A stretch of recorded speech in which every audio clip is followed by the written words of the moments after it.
Welcome back to another episode of the Otter Players Podcast, where this week we'll be talking about the early impressions and new information for Octopath Zero, more information from developers working firsthand with Game Pass and the woes of dealing with Game Pass, Crystal Dynamics trying to rescue Perfect Dark, and Sega and Square Enix reporting major drops in revenue and operating income during Q1 quarter, and quite a bit more. But we'll go ahead and jump into it, see what everybody's been playing, and get into our first topics.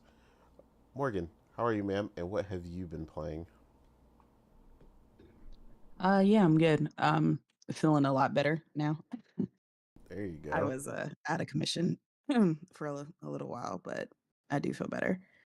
Um, as far as what I've been playing, I've been kind of all over the place, to be honest. Like I'm always like this before like the next big game comes out. Like I'm just kind of jumping from one thing to another when I know I have something at a specific date and, not really anything in between. But I tried out the Rogue Prince of Persia. And once again, I have determined that like platformers are just not for me. Like I absolutely suck at platformers that require like when they mix with like Metroidvanias or roguelikes, like I absolutely suck at them. Like it's just too much going on, trying to Yeah. double jump and fight at the same time. I'm just like, I like it. I think it's very good. The music in that game, first of all, fantastic. Like they had some hip hop beats mixed with like the Persian music in there that was going ham. I had to stop and I was just listening to the music for like a minute. I was just like, yo, this beat goes hard. I was just vibing for a second with the music in this game. I was like, I don't know who is in charge of the soundtrack for this game, but they did their thing. Like that, the music goes hard. Um, but yeah, other than that, like it was just, it was just difficult. I was just like, yeah, I'm good. I'm good on this. I kept going. Like, I kept trying to, you know, get in different places. Like I defeated like a couple of the bosses and like what was it called? Like the Badlands or like on the outskirts of the different areas. But it's like every time I beat one, I swear like I'd get like to the next area and then have my ass kicked all the way back to the beginning. And it's like I'm good at roguelikes when they're just roguelikes. Yeah. I love Hades. Played it, like beat it. Absolutely love that game. I can't wait for Hades 2. Like, but it's just like when you just combine that with the platformer, I'm just all thumbs. I'm like, I'm good. I can't. You just gotta know when to admit defeat, and that for me is defeat. So I was just like, I'm good. But the game is great. Don't let what I say keep you from playing the game because the game is actually really good. It's really fun, and I think people who like those type of games will really like the Rogue Prince of Persia, and of course it's included in PS Plus, and I think also Game Pass. I think. Um, so yeah, it's there. It's free to try, so I think you should try it. It's a good story, and I love the art style of it. I do like the different mechanics involved in it. It's just me, I just can't, unfortunately. Um, I get that. but Welcome to my world.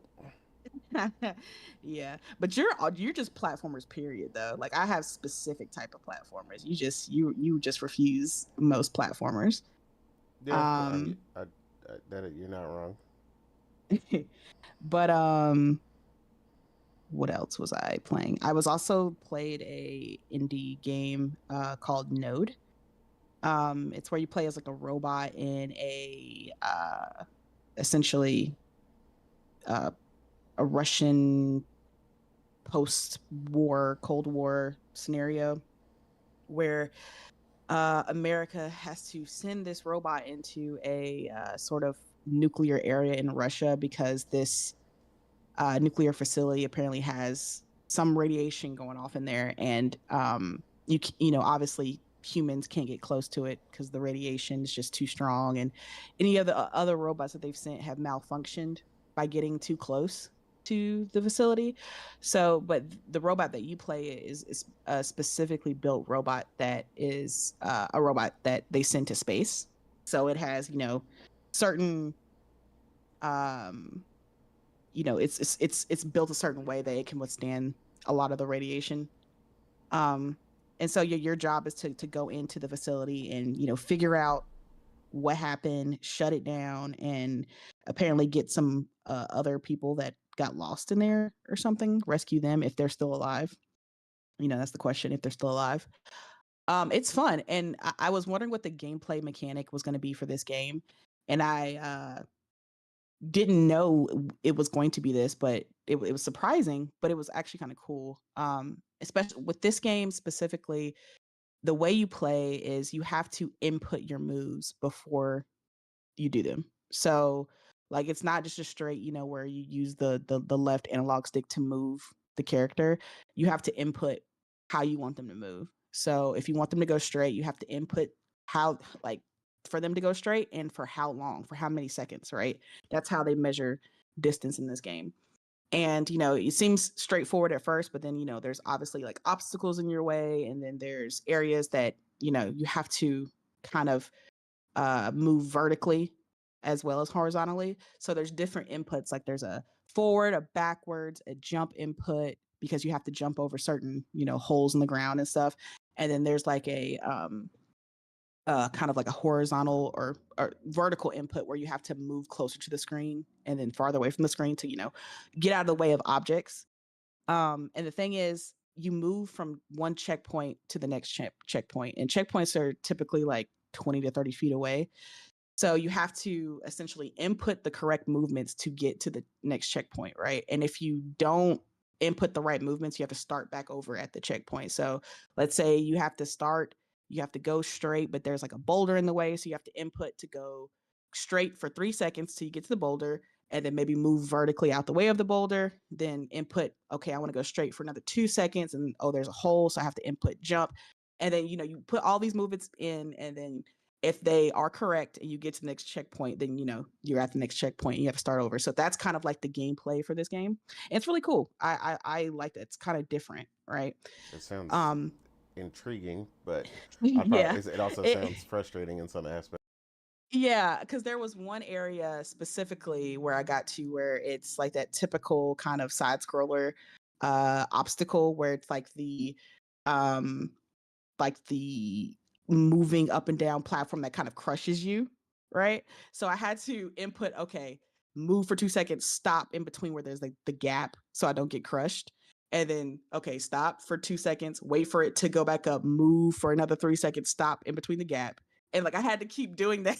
That one area alone took me like 20 minutes to input the correct movements because I kept getting crushed by like the little, you know, the little obstacle. So I was just like, it was frustrating, but when I finally got it right, it was like glorious to watch. I was just like, okay, yeah, but it was different. I respect them for doing something a little different. But yeah, that's Node. I'm like halfway through the game. I have to get back to that. But like, unfortunately, I got distracted by a sale on a game that I've been kind of waiting for, Triangle Strategy. I've been playing that. I think I'm on like chapter 3 or 4. And as you know, it came out in like 2022, I think, but it was like exclusive to the Switch. So it just came out on like other platforms like back in August. So yeah, this is my first like tactical RPG. I'm really, really enjoying it so far. Really good game. Um, like I said, I'm not that far into it, but I'm really digging the stories and the characters in this game. Um, you know me, I love a good HD 2D JRPG. And so when this kid, you know, when this finally was coming to PlayStation, you know, I had to swoop this up. So, you know, essentially it's like you play as, you know, this young lord who is uh like I said, the son of a young lord who essentially he's bad in health and he's getting older. So he kind of says, all right, so I'm going to appoint you as the new lord of the land. You know, I'm getting older. I'm getting, you know, I'm not going to be here for long. So, you know, you need to take over as, you know, the new lord of the kingdom. And that family, I think it's like the Wolfden family or something like that. They remind me a lot of this entire game actually reminds me a lot of Game of Thrones.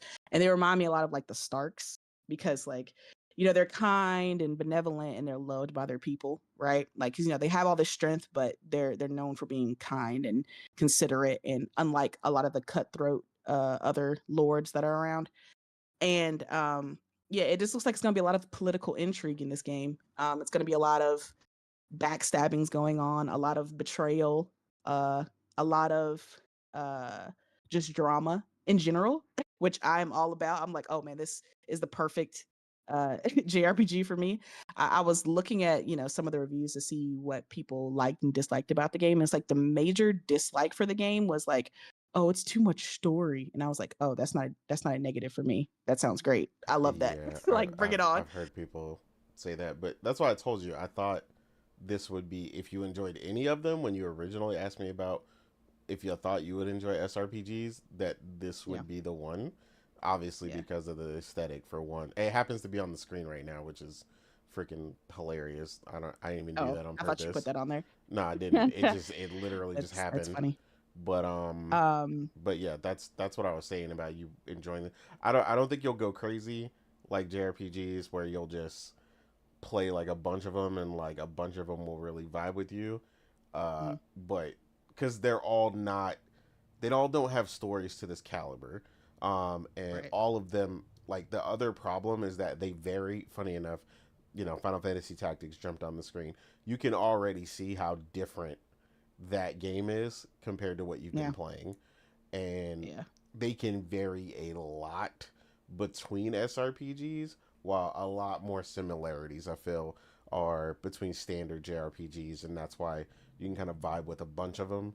But not to say that you won't, you know what I'm saying, because you did say you were really feeling the chess aspect and the strategic aspect in them, and you said it, feel a lot like chess, and that's something that I love about them. So, not saying that you won't, but yeah, there's definitely degrees to how good some of these really are, and how vastly different they can be, especially in their combat. Yeah. Yeah, that was kind of the one thing that I was wary about, because like I said, I've never played a tactical RPG before, so I didn't really know how I would feel about it. But yeah, I'm actually really liking the combat. Yeah, like you said, it reminds me a lot of chess, a lot of strategy and movement, and where you place your characters matter, right? Absolutely. And it's like especially if you get the high ground, like I got the high ground, Anakin. It's over. Situation. You love it. You love it when a plan comes together in an SRPG. Oh yeah, it's a beautiful thing. Yeah, I'm learned. Like I've said, I'm only on chapter 3 or 4. I've only played, like, as far as battles completed, I've only done like 2 or 3. I'm just getting into the battling system, right? I'm sure I know for a fact I haven't even cracked the surface of everything that you can do as far as gameplay in this game. So I'm not gonna sit here and say I know everything about the game, but I'm enjoying what I'm learning about it, and I'm learning, like I'm learning to, like, surround the enemy, hit them in the back. That's because that's where you get the critical. Keep your long distance players in the back, your attack players in the front, put your health players on the defense to keep your health up and things like that. Yeah, my world. Yeah. So it's fun. It's like I'm really enjoying the aspect of it. Like I said, I didn't know how I would feel about it, because I'm just getting into the world of JRPGs and things like that, and turn based, and and I do enjoy turn based. So this was something a little bit different with tactical. But yeah, the story's great. Like I'm even doing like the little side, like clicking on like the side missions or side areas to get more of the story. It's really good. Like it reminds me so much. I'm gonna keep saying it, but it reminds me so much of Game of Thrones. But that's a good thing, because I love Game of Thrones. Just the politics of it, like just who's gunning for. Yeah, it's the ruthlessness of it. Who's gunning for power? Who's willing to stab who in the back in order to get it? Like, who's actually on my side and wants to help me, and who's just using me to for their own political reasons, right? Really deep? Damn. You said what? Is that deep? Yes. Yeah, it is.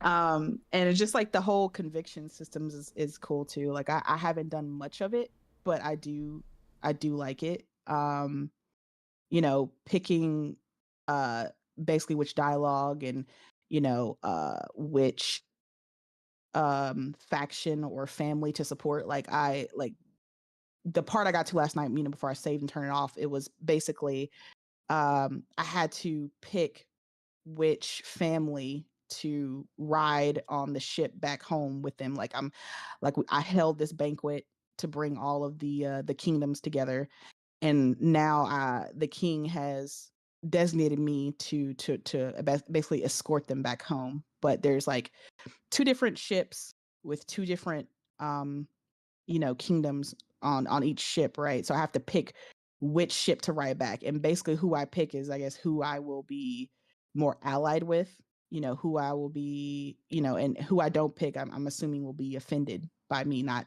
picking to ride back with them. So I have to, yeah. So essentially where I saved is where my character's, he's going back to his castle, and he's about to consort with his advisors. And I'm guessing all of the characters that I am, in a party with will give me reasons as to which kingdom I should ride on the ship with, and they're going to give me their reasons, and then I have to pick, which one based on, I guess, what I feel, right? So it's gonna be one of those games where I'm gonna be staring at the screen for like 30 minutes being like, man, wait, should I pick them or should I do this? Because if I pick them, it'll be advantage with this. But see, like I'm always terrible at RPG when it comes to decision making, because unfortunately I'm a Libra, so decisions weigh heavily on me and I take forever to make them. I'm just undecided on a lot of things. So I will sit there and look at these decisions for forever. But I do enjoy that aspect of the game. So I'm all for the ride. This will be the first of many decisions that I make in this game, and I can't wait to see how far. I know there's like multiple endings to this game, and apparently to get the true ending, you have to play this game multiple times. So I don't know if I'm gonna go that deep into it, but we'll see. I'm enjoying what I'm playing so far, but yeah. Okay, that's what's up. Yeah, I see another tactical RPG on the screen over here. yeah. Again, this goes to show you what I mean by how different they are. Like the one that's on the screen is like completely different. I mean, you could just tell the graphics, Yeah.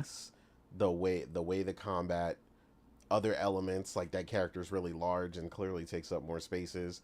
Like it can get it can get crazy and honestly be incredible. Um, Funny enough, as much as you would like them, I mean, this will probably never be available. Uh, Probably never be available in modern day consoles, but if you do ever get a PC, and we get you emulating, you'll definitely enjoy God. one of my favorites, Ring of Red, which I've actually been playing here recently. I would say in my spare time, but I don't know what that is. Um, but yeah, I've been playing it here and there, going back to it. It's a strategy RPG a lot of people have never played, um, but it was incredible. It's basically like an alternate, uh, an alternate history where if we were basically back in like World War II or whatever, but we had developed mechs. So instead of like tanks and stuff, you're dealing with different types of mechs, quadrupeds and bipedal mechs and all these different things. But see, the difference here is when you go to shoot. Um, why is that happening? When you go to shoot, um, that is weird. Sorry, that was throwing me off. I was like, why is there a Battlestar Galactica commercial in the thing that I picked? But it's because it's for the game. I was so confused. I was like, what is that? I was like, I don't have commercials. I got, you know what I'm saying? I got YouTube Premium. I was like, what are you doing? Yeah.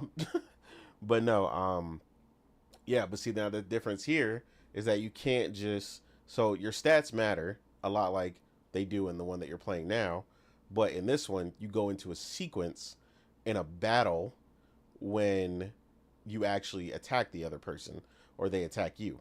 So depending on how far you are when you do it is how far you are from each other in direct line of sight when you're trying to basically attack the person.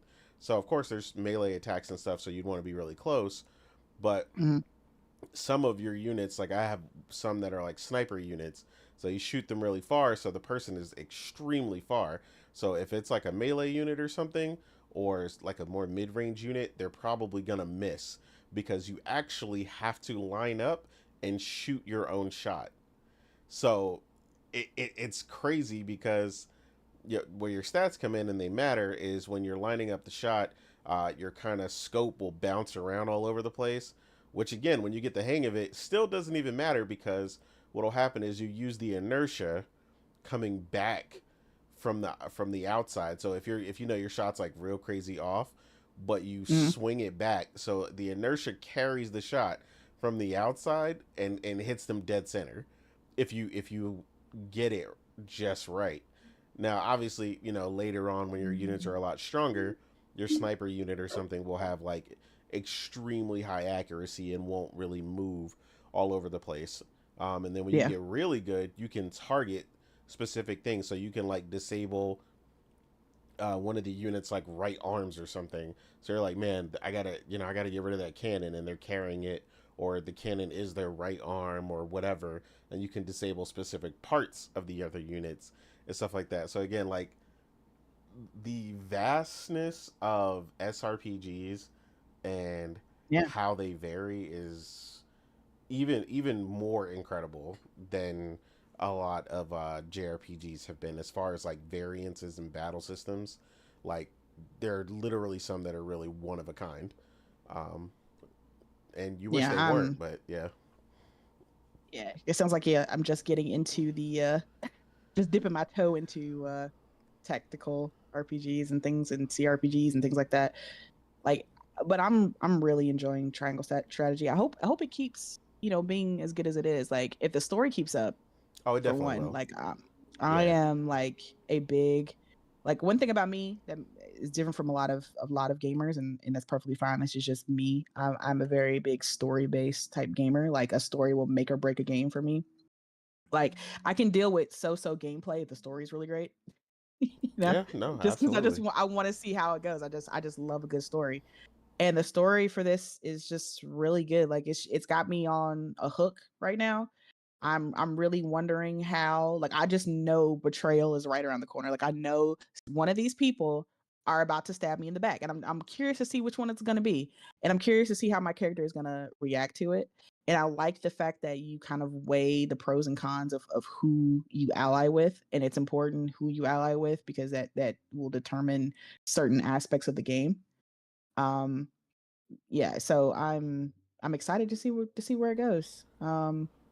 Yeah, I hope I finish this, in a good amount of time because I know Borderlands is like right kind of around the corner, and after that it's just craziness. So I'm gonna try my best because when it comes to like JRPGs, it's like you gotta stick with them because you like you want to stay in that mode. Yeah, stopping and then coming back, you forget everything. You're like, where the hell was I? What was I playing? What was I doing? Wait, who did I pick? Like so I want, even when I'm playing other games, I want to still be dipping my toe into this and finishing it at least the first, at least one playthrough.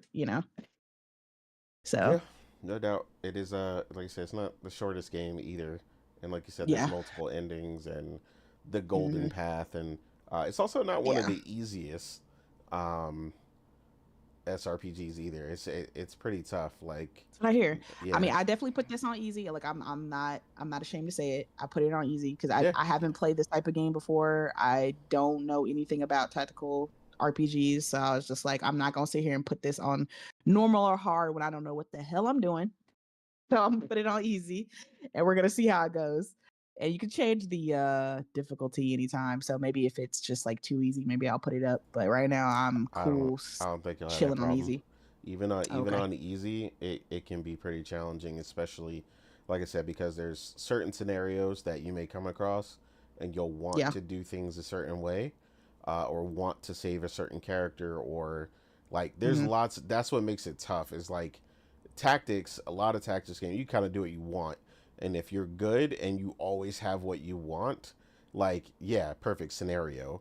But where the Mm-hmm. wrench gets thrown in is like, oh, this character for whatever reason got caught on the opposite side of town Mm-hmm. when the raid started or something. So now that's one of your favorite characters, and they're also kind of weak Yeah.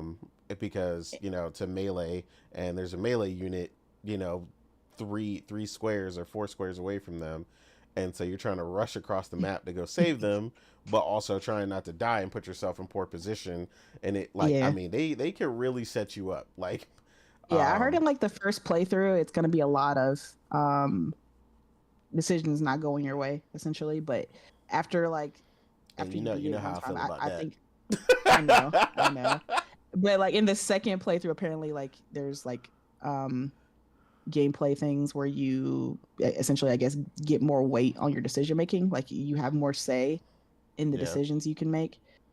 So I'm guessing I'm getting ready for heart. I'm just setting myself up for heartbreak for this first playthrough. Probably characters I like are gonna die, or decisions I wouldn't make are gonna be made. It's fine. Yeah, you know I'm how here I for the roll. ride. I don't believe in the no win scenario, so I'm a fight it to the end. Like, what you mean I can't get it on the first playthrough? Oh yes, I Yeah. can. Nah. They're like, you're in here for the heartbreak for the first playthrough, and that's okay. That's okay.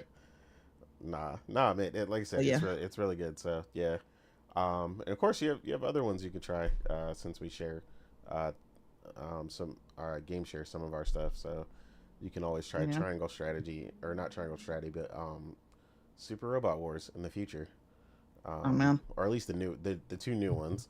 The other ones are on my Chinese account. So,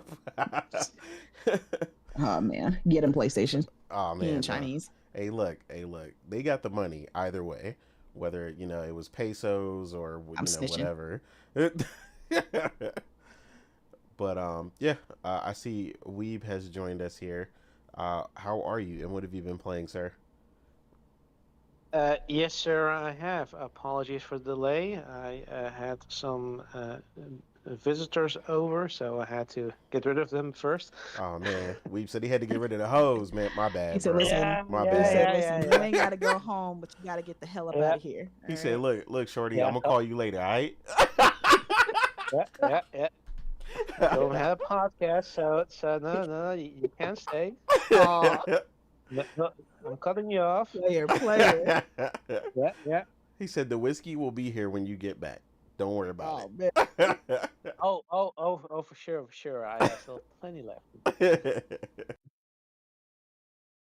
Yeah, I've been good. What have I been playing? I mean, come on. It's been 2 weeks, right? Yeah, I finished AI the Somnium Files. Kaname Date Can't Get No Sleep, which nice. sounds Nice. like me.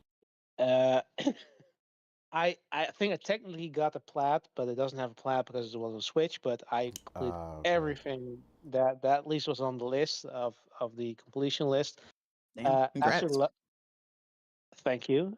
I probably have to still redo that once it gets a PlayStation, which will probably happen. Um, but yeah, I mean, it's absolutely has absolutely been a blast. Like, I love this franchise. I mean, I can't recommend it enough. It's still as fun as ever. I guess a bit more linear than previous games where they had like all these different possible endings. Well, still have some lot of joke endings, but this time around you didn't have like this branching path where you, yeah, basically had a dead end, then you had to go back and try a different choice to get to the true ending. Um, I still like a lots of fun, lots of twist. I still love the concept of sort of being an anime like experience with a sci-fi twist and a dark story. So absolutely, if you new to the franchise, I would definitely say start with the first one, the AI Insomnia Files, which should be available everywhere. But it's absolutely probably still the best because of the surprise factor. But it's that game still blew me away with all the story choices they made.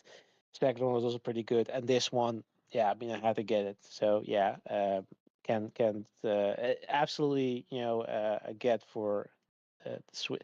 Basically, the only reason really to get a Switch 2 at this point, because that's the, in my opinion, the best game best exclusive they have at this point. Um, Other than that, I played a couple of demos, including the Cobra demo, which also enticed me to get the full game, though still not Phenomenal. absolutely phenomenal. Yeah, it's I if have you're never seen the anime, but or cartoon or whatever, but the I demo was yeah so good. yeah I do recommend the anime as well. They also made I think a sequel. It's not that old, so sort of a new anime, which I recommend. It's basically James Bond in space. So yeah, that's sort of I suppose a concept of Cobra, Yeah. and considering that Omar liked it, you can kind of guess it. It's sort of a Metroidvania like game. Um, but yeah, it's I was surprisingly impressed by the demo. With seems to be following sort of the story of the anime, and just the all the the atmosphere it had, and the sort of old school anime vibes it had. So definitely something that I was interested in. So got the game. Also played well, since Xbox was releasing all their their well Gears Reloaded to PlayStation to much acclaim. I figured let's try it out on Game Pass. Yeah, it was pretty much the same as the last remaster they created in my sort of from my experience. I can't really say it withstood the weathers of time, because it's a pretty dated game in my opinion. It I can get that this was the shit when you're back at the days, but now it's kind of it kind of got just gets overtaken by many other titles that sort of did the same thing, but improved upon it, and like I can't really get through it. So that's kind of the problem with the Gears franchise, in my opinion, is that yeah, you really need to get through the beginning to get to the other games, because I tried five, and like it really almost starts in media rest. Like, okay, immediately after four, this is where the story continues. So you have to Mm. play four, and I imagine the same with for the other games. So it's kind of they're kind of put in a impossible situation where you gonna have to play the first game to appreciate the rest of the games, but the first game is very dated in terms of gameplay, so it's gonna hard to get through it. Which, I think of course, so in terms of story, yeah. I think the second one is the best out of the yeah, three that I yeah, played. but then you would have to forgo to get Yeah, play the the first first game. one is just a necessary evil out of bunch. Which I will credit him for the because when I was playing the game, I was like they were mentioning like E-Day, and like I kind of wish I got to play that, which they're I planning mean, to have you play that. I I think would not be that's surprised if probably the E-Day is day one on PlayStation as well. So who knows? You get to play it then. that will be day one on PlayStation. I'm gonna bet that. I'm gonna bet a ball of whiskey on that one. But yeah, I mean that's probably the best thing they could have done with that, because a prequel playing the probably the most interesting part of the entire franchise, E-Day, is the best way to get people into that franchise. So Yeah. I might actually, because even though I'm not really feeling it with the reload version, I might actually get into that one because that immediately when I was playing the game when they showed the cutscene, like, yeah, dude, just let me play that part, like that part of the story, because that sounds awesome.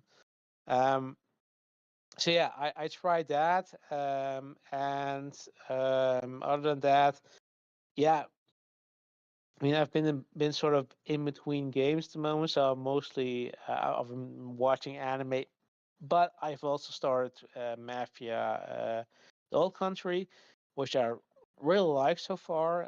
It's definitely uh, you know a return to form, I guess, to the franchise. I appreciate that they're realized, okay, yeah, we're not gonna be GTA. We're just gonna tell our story which in a much more linear fashion, and I love it. Also, quite interesting that they, or interesting, maybe not necessarily, but they the game. So it takes place in Italy, but they've also added the option to play in the Sicilian dub, which is quite interesting. But I actually kind of am very tempted to just play it entirely in Sicilian because I'm getting like a very much like early Assassin's Creed 2 vibes when they're like talking with English with their very strong Italian accents. Like that sort of always that just gives me Assassin's Creed 2 flashbacks. Like, dude, come on, like it is sort of like this is sort of I understand why you're doing it, but on the other hand, like these people are supposed to be speaking Italian, so why would they have an accent if you're sort of translating it to English? Which I even though Assassin's Creed Unity is probably the most reviled of the Assassin's Creed, at least they got it right where they decide, okay, we're not gonna have everybody talk with a hello French accent, but just okay, everybody's speaking like with a proper British English accent because we're not gonna pretend that they all need to have these accents to understand that this game takes place in France. So that's sort of the thing that sort of takes me out of it a bit. But yeah, I absolutely applaud them that they introduced the option to speak to play it in even though they don't have a proper lip sync for that, but still, you know, I'm very tempted to just finish the game in that because it feels right. Like it feels like this is how you're supposed to play the game. The same way with Ghost of Tsushima. When I played it, I also switched to Japanese, even though it didn't have proper lip sync. Like it feels like the right thing to do. I get But that. again, like the game, yeah, the game is fine. It is absolutely so far amazing. So I think that's probably going to be my my focus for the time being. And yeah, I mean, I'm not sure if you guys already talked about, but like absolutely crazy the amount of games that are coming out and still plan to come out this month and next month. So yeah, it's like yeah. I mean, I don't need Game Pass. Like I have a smorgasbord of gaming already on all platforms. It's absolutely crazy how many games are coming out, and yeah, this choice you have to make like is absolutely crazy. Um, but yeah, I mean, I think I'm going to focus on that. Maybe finish Vision of Mana and Cobra, and yeah, I mean, before you know it, we're in October, and yeah, Ghost of Yote is coming out. Yeah. Yeah. Yeah, absolutely. Also pre-ordered Ninja Gaiden 4 because yeah, I mean, Platinum Nice. Games. I have to get on that. And yeah, I mean, I mean, there's so many crazy games coming out this year still. Plus, my backlog is still killing me. So yeah, I'm not worried about getting bored in terms of gaming. more so just the stress of deciding what to play next. And yeah, I mean, I've said, like I said last year, probably like last couple of years are crazy. Like there's so many games coming out and so many great games coming out that it is more like you really just need to have a schedule. Like, okay, I need to play this game this month and next game that next month this game, rather than like I guess 5 years ago you probably had at times where like, oh yeah, no, enough's coming out this month, so I have time to get back to my backlog. Yeah, there's no reprieve this time. Like there's so many games coming out that great. So anybody who's complaining about stuff to play, yeah, don't believe them. They're crazy. Like Oh yeah, this year they're is anything but dry. No, we're yeah. absolutely not doing that. That has, and it has been the case for like 3 years straight. Like it's Oh, absolutely absolutely. amazing. Yeah, but yeah, so yeah, that's what I've been playing. That's what's up. Omar, how Yep. are you, man? And what have you been playing? Dude, I'm fine. I'm surviving life right now. Life is chaos for me. As for on the gaming front, it's actually interesting. I'm still on the borderline, what you call it, fever. I'm helping my friend trying to get the plot while farming myself for legendary weapons. Other than that, I started. So I played Prince of Persia, the Rogue One, roguelike one. I understand the concept. The platform is fluid and everything. It's just to me like there is way too many games for this nonsense, dude. Nobody has time for roguelike right now. I'm sorry. Like a Metrovania, yeah, I get it, but a roguelike, like, no, dude. And A lot of games are coming out right now that are definitely gonna just get crushed in, you know, this waterfall of video games yeah, right now. like Borderlands around the corner. You have Silksong releasing for the people that want to play it. You have so many games. You have Chronos. You have Hell. Like there is zero time for something like a roguelike, in my opinion. Like, and I'm not knocking the game that I played. I played a lot of it, and I I got pretty far, I think. I got to the second boss, and I actually got a glitch where I lost all my progress for a few hours, so that Damn. was fun. And besides that, I started what you call it, um, Hirogami. Okay.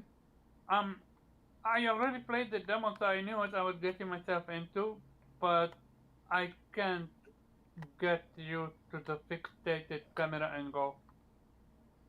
Like I'm so used to control my own camera that a fixated one is so jarring, it's so clunky. And besides that, I fear this game is gonna be stagnant because it feels like I'm already at the maximum of what uh, design I'm gonna become. And the sad reality is there is only one design wheel, basically call it character wheel. The other one, so R2 pulled it up, but L2 pulled the same design wheel as well. So I'm like, you guys needed more characters with this game. Because clearly the game is not even finished. I don't think I'm even half there yet. So they gave everything away so quick. So, but I'm not gonna knock it until I finish the game and then. But so far, I am enjoying the gameplay. Like the game feels unique. I like the platform mechanic. I like the combat of it.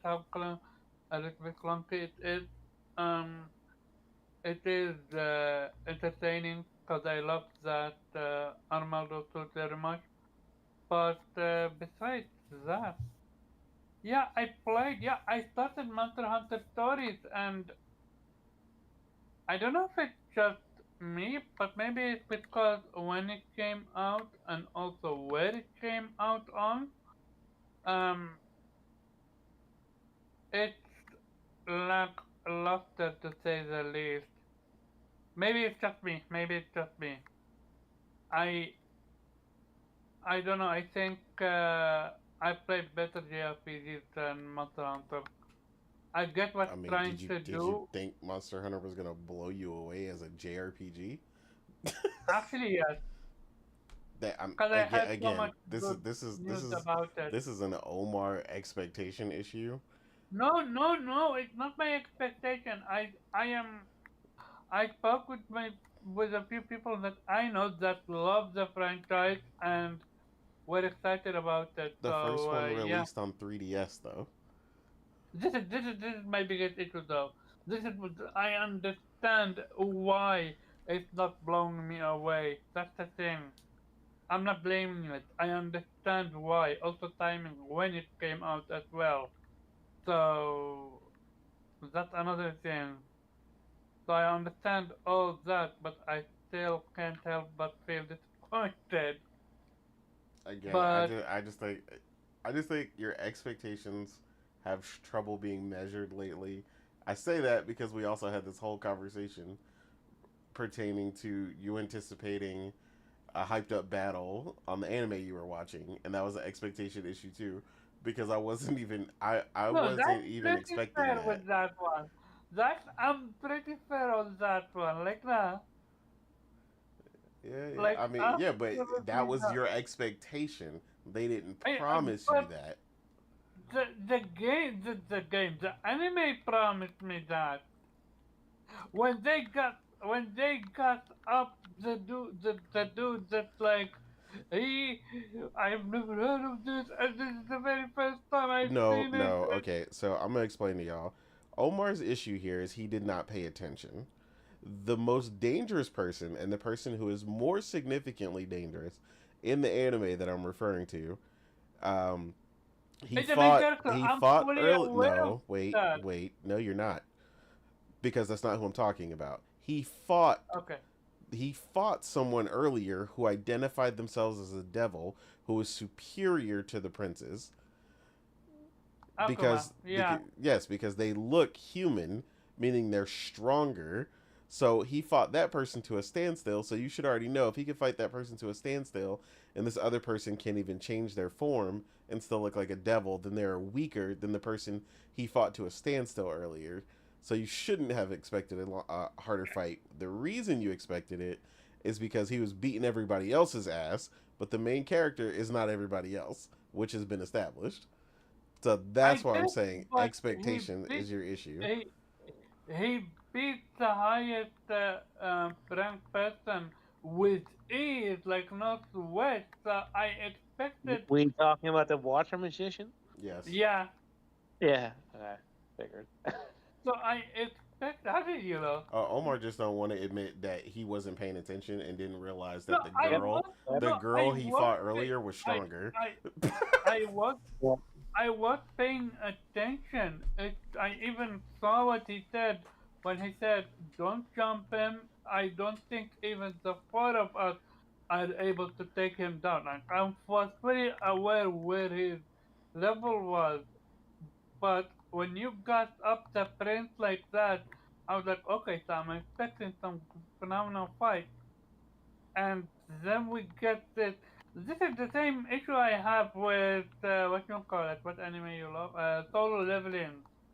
When Ah, well, they got up the okay. character so much, and then he is literally fodder, literally close to being off screen. That's how much he is nothing. Like that's my issue. I don't know if it's anticipating too much from Yes. uh, what the So, anime or manga or whatever hype up, but when something is hyped up, I'm expect to be delivered. At least that's on my end.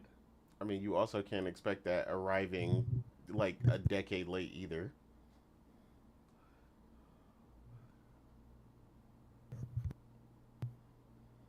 So, I mean, that's kind of your issue with when it comes to Oh my god. when it comes to Expectation the versus 3DS game. reality. Oh yeah, no. I literally understood why it's why. This is the same thing I have issue with. Not issue. What you call it? Gravity Rush One.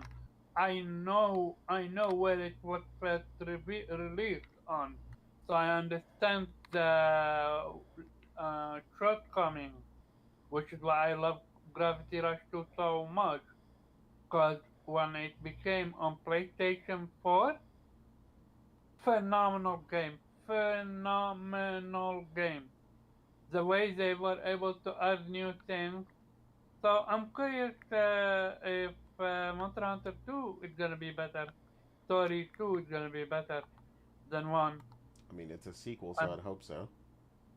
I hope so as well. I don't know where it's released on, but we will see. And other than that, I'm expecting 3 to blow me then away, because now it's gonna be on the main platform, which is PlayStation and Xbox and Nintendo Switch 2. I think your And PC, expectations I are think. starting to just look like Square Enix, so Oh, come on. I don't know if that's gonna happen, but we'll see. Really? Okay, we will see. Also, your mic is too close to your controller because we can hear you playing the game. Oh my bad. Here, better? Hear it better? We don't know, What? Omar. We don't know yet. What Yeah, else? like nothing's happened. What else is new? I'm playing and I'm talking. I brought my mic up to my mouth and the controller below. Pause. Oh! I completely forgot. I also Mhm. played the game everybody's talking about. Silk Song? Yes, Ah, exactly. okay. Ooh. Ooh. Did you like it? You enjoying it? You're part of the Wait, hype you train? told me you're not Yeah. I mean, if you like Hollow Knight, it's pretty much the same. So Yeah. yeah, I mean, I like Do you feel any yeah, different between the characters? not much. You know, it's I guess yeah, she's a bit more streamlined, but I mean overall, Is she I not mean, way more nimble? Cause during her boss fight, she was super fucking nimble. yeah, but it's the same basic game. You know, it's basically sort of a Souls-like meets Metroidvania. Yeah, so Um, I will say from what I've seen, the biggest improvement, in my opinion, is how quick she heal versus how he heal. I Way don't quicker. remember how he healed, but yeah, you Way have to quicker. ask She to, shot. to, to She is instantaneously versus him. He literally needs to charge even with his blade. yeah, that is true though. There is a slight delay. I did encounter a few bosses where I died when I was trying to heal myself, but yeah, it is faster, but yeah, it's still sort of the same mechanics. If you die, you have to get back to get yeah, Yeah, of get your course. I loot mean, back, and yeah, if you don't, then yeah, well, you lose it forever. Um, yeah, I mean, I can if you love the original game, I can understand why you were hyped for this. I played the original game, but I wasn't as much in love with it because I you know, played other Metroidvania games that I like better, including the original oh yeah, Metroid absolutely. game. I And I'm I'm I'm gonna be honest. I never understood the yeah, hype, and I close to have beat it. I went super far. I never understood the hype. I absolutely never understood the hype. My biggest well, issue Ladies and yeah, gentlemen, Omar never understood the hype, just so you know. yeah, that's true. My biggest issue is the lack of any boss HP. You realize we Uh, established on a previous episode that you did not like God, Hollow Knight, right? Omar's whole thing with boss HP. Jesus Christ. I because I The There, boss need there- that. HP. I need to you see really where focus I on am. like the most inane things, Omar. Yeah, it's like I'm Crazy. thinking, okay, maybe it's like a mechanic or something or some No, gameplay. No, it's the boss for the HP. mechanic, I mentioned the slow healing. That's another issue I have with it. And the biggest one is you need to equip something to be able to see the map, which is crazy. If I remember No, correctly. not really, Omar. But okay. But the biggest issue with this game is that it's not really doing anything for me that makes it special. So, like again, if you love the original and love this, all the power to you. But like anybody telling me, oh, this is game of the year over Expedition 33, yeah, you got one a straight trip to the loony bin because like you're crazy. Like this ain't it. Yeah. Yeah. I This ain't think no they're Start a working War. it, Oh my treating God. it with a roaded colored glasses. Because remember, they've been anticipating this game for how long? So to them, of course, it's gonna be over 33 or anything that comes out. Because it's literally the game that they. This is literally their GTA. I mean, I don't So even think some people could say that because honestly, if you haven't beat the game, I don't want to hear shit from you. To be honest, me? not you. Listen, Oh, you mean them? the people I who are I playing the get it. I get it. game that came out 5 minutes ago. I I love don't want to hear Omar, anything man. No, about them talking you about would a be game being game surprised. of the year if you haven't beaten it. When 30% of the people haven't even beaten the first boss. So yeah, again, the, like I said, I'm not Now taking that's nobody seriously hold who up. can't do it. The first boss, that's surprising because from a Metrovania standpoint, first boss is always very quick. Yeah, I mean, I couldn't tell you, but I'm just saying, I'm not listening to nobody who hasn't beaten the game. So if they want to have a conversation about game of the year, at least. So we'll see. Is that everything you played, Omar? Yeah, I think that's it. Okay. Go ahead, talk about your super robot. Yeah, I'm not about to go long because we're already like an hour into this. So, uh, yeah, basically, I've been heavily focusing on Super Robot Wars Y. Anybody who has followed us or been on the channel before knows that I've played all the rest of them. I have the platinum for the rest of them. I love the franchise, so Super Robot Wars Y has been a lot of fun for me. A lot of people have been kind of nitpicking about some of the changes. I've heard like some of the Japanese players have been complaining about the UI or whatever. I don't really care. I'm here for the tactics. I'm here for the robots and fucking shit up, and that's what I've been doing. So yeah, I've been really enjoying that. I'm trying to push through the game. These games are considered pretty fairly long, so I really like to farm and really build up my characters, but there's just way too many games to play. And before I start jumping back into work again, I want to get through another game. Like I literally have like 15 games like sitting ready to be played out of all these recent releases that have come out. And then Borderlands is literally coming up Yeah, at rapid pace. So it's just like I have way too much to play and I just can't get through it fast enough, which is a good problem to have as a gamer. But yeah, it just it's rough right now, it's man. just frustrating, right? Yeah, like you Because just you you know want to that's get a through some massive of this stuff. undertaking at some point. You need to do. I mean, that's Because like I know you want to need get to, the but plat, I want to right? play. I mean, I'm going to get the platinum. Like that's not even a question. Yeah. Yeah, I have the platinum for all of them. So, um, but yeah, it's just like I said, you want to take your time. You want to keep pushing it, but the game, like I said, is extremely long if you keep trying to outfit every single unit you get and so on and so forth. Um, so yeah, I'm trying to push it. I want to get to trying Chronos. I did get to try to play some of Lost Soul Aside. I played it on PC, so again, I PC Master Race? yeah, I cannot speak for performance issues or all that stuff. that some people were complaining about on the PS5 version or PS5 Pro version. I had zero performance issues.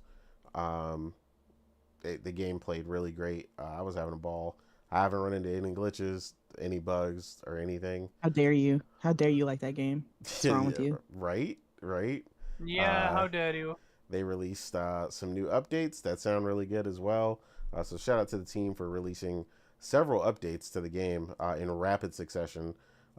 Again, that type of not only just updates, but significant changes and meaningful changes to the game, because that doesn't get acknowledged enough. A lot of games get updates that are just like stability patches and stuff and don't really do anything for the game. So they've been improving the game. So shout out to the team for staying on top of it all, really getting into that feedback. Again, like I said, that game was a lot of fun. I do have Chronos to start, and I have Hell Is Us to play as well on both of those on you're gonna PC. try that? I literally said that I liked Chronos when they showed it. I played Dead Space. No, not Chronos. Hell of Us. I said I have it to play. It's irrelevant. Like, why would I not try it if I have it already? Uh-huh. I mean, it's Because on you my. don't fuck with Souls games, that's why. And I've explained this before, that two things. Hell Is Us is Souls adjacent. It is not a Souls like. So that is another thing. Yeah, So, I mean, didn't the developer say it wasn't? Yeah, or he something? specifically said it wasn't. Yeah, and like I From said, what I played, it's close to Souls. but I get Having you. a little bit of aspects of Souls doesn't make something a Souls game, though. yeah, it's not a Souls like. There's a very specific thing. I don't like Souls likes, as in games that are directly mimicking Souls games. I played Stellar Blade. Stellar Blade has Souls elements. They have the enemies sitting around the corner ready to lash your head off. The way some of the parry systems and other stuff works. Yeah, I like, agree. Yeah, there's Celebrate. the way the boss fights are one-on-one, kind of standoffish. You versus this big ass creature. Like there's a number of games that are similar that I still like, and I have the platinum for Stellar Blade. So that's what I'm saying. I'm not writing it off. I'm just saying I have it to try. I did not buy it. Priscilla bought it. So Oh yeah, we already know she's probably close to beating it right now. no, That's how because high she's been up. playing Killing Floor 3 nonstop.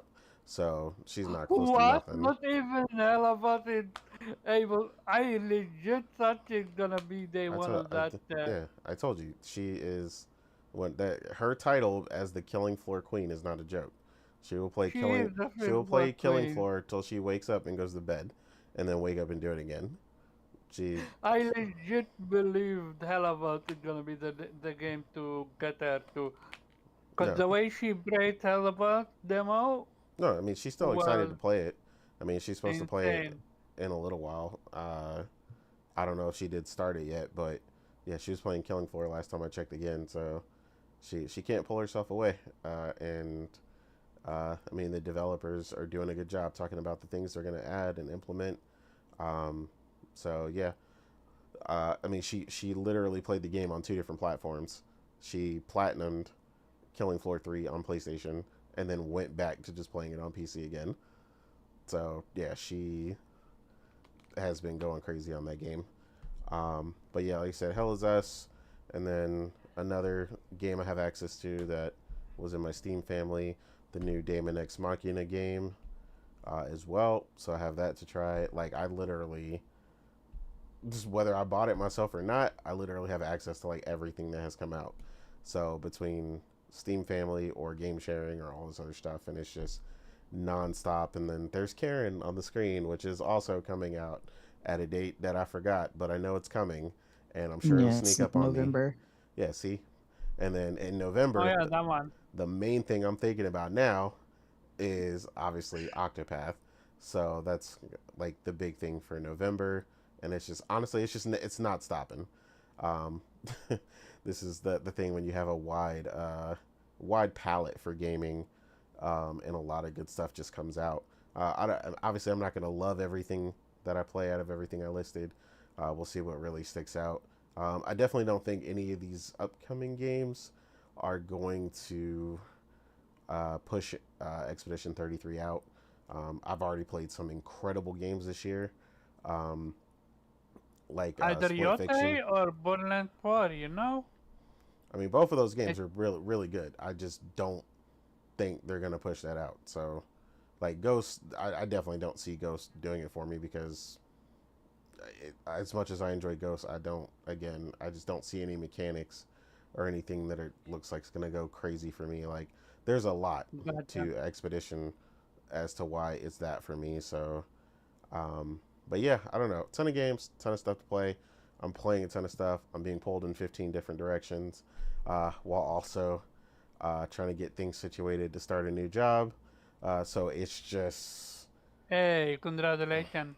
it's all over the Also, the place. horror. So many games to play. Yeah, The horror. The absolute horror.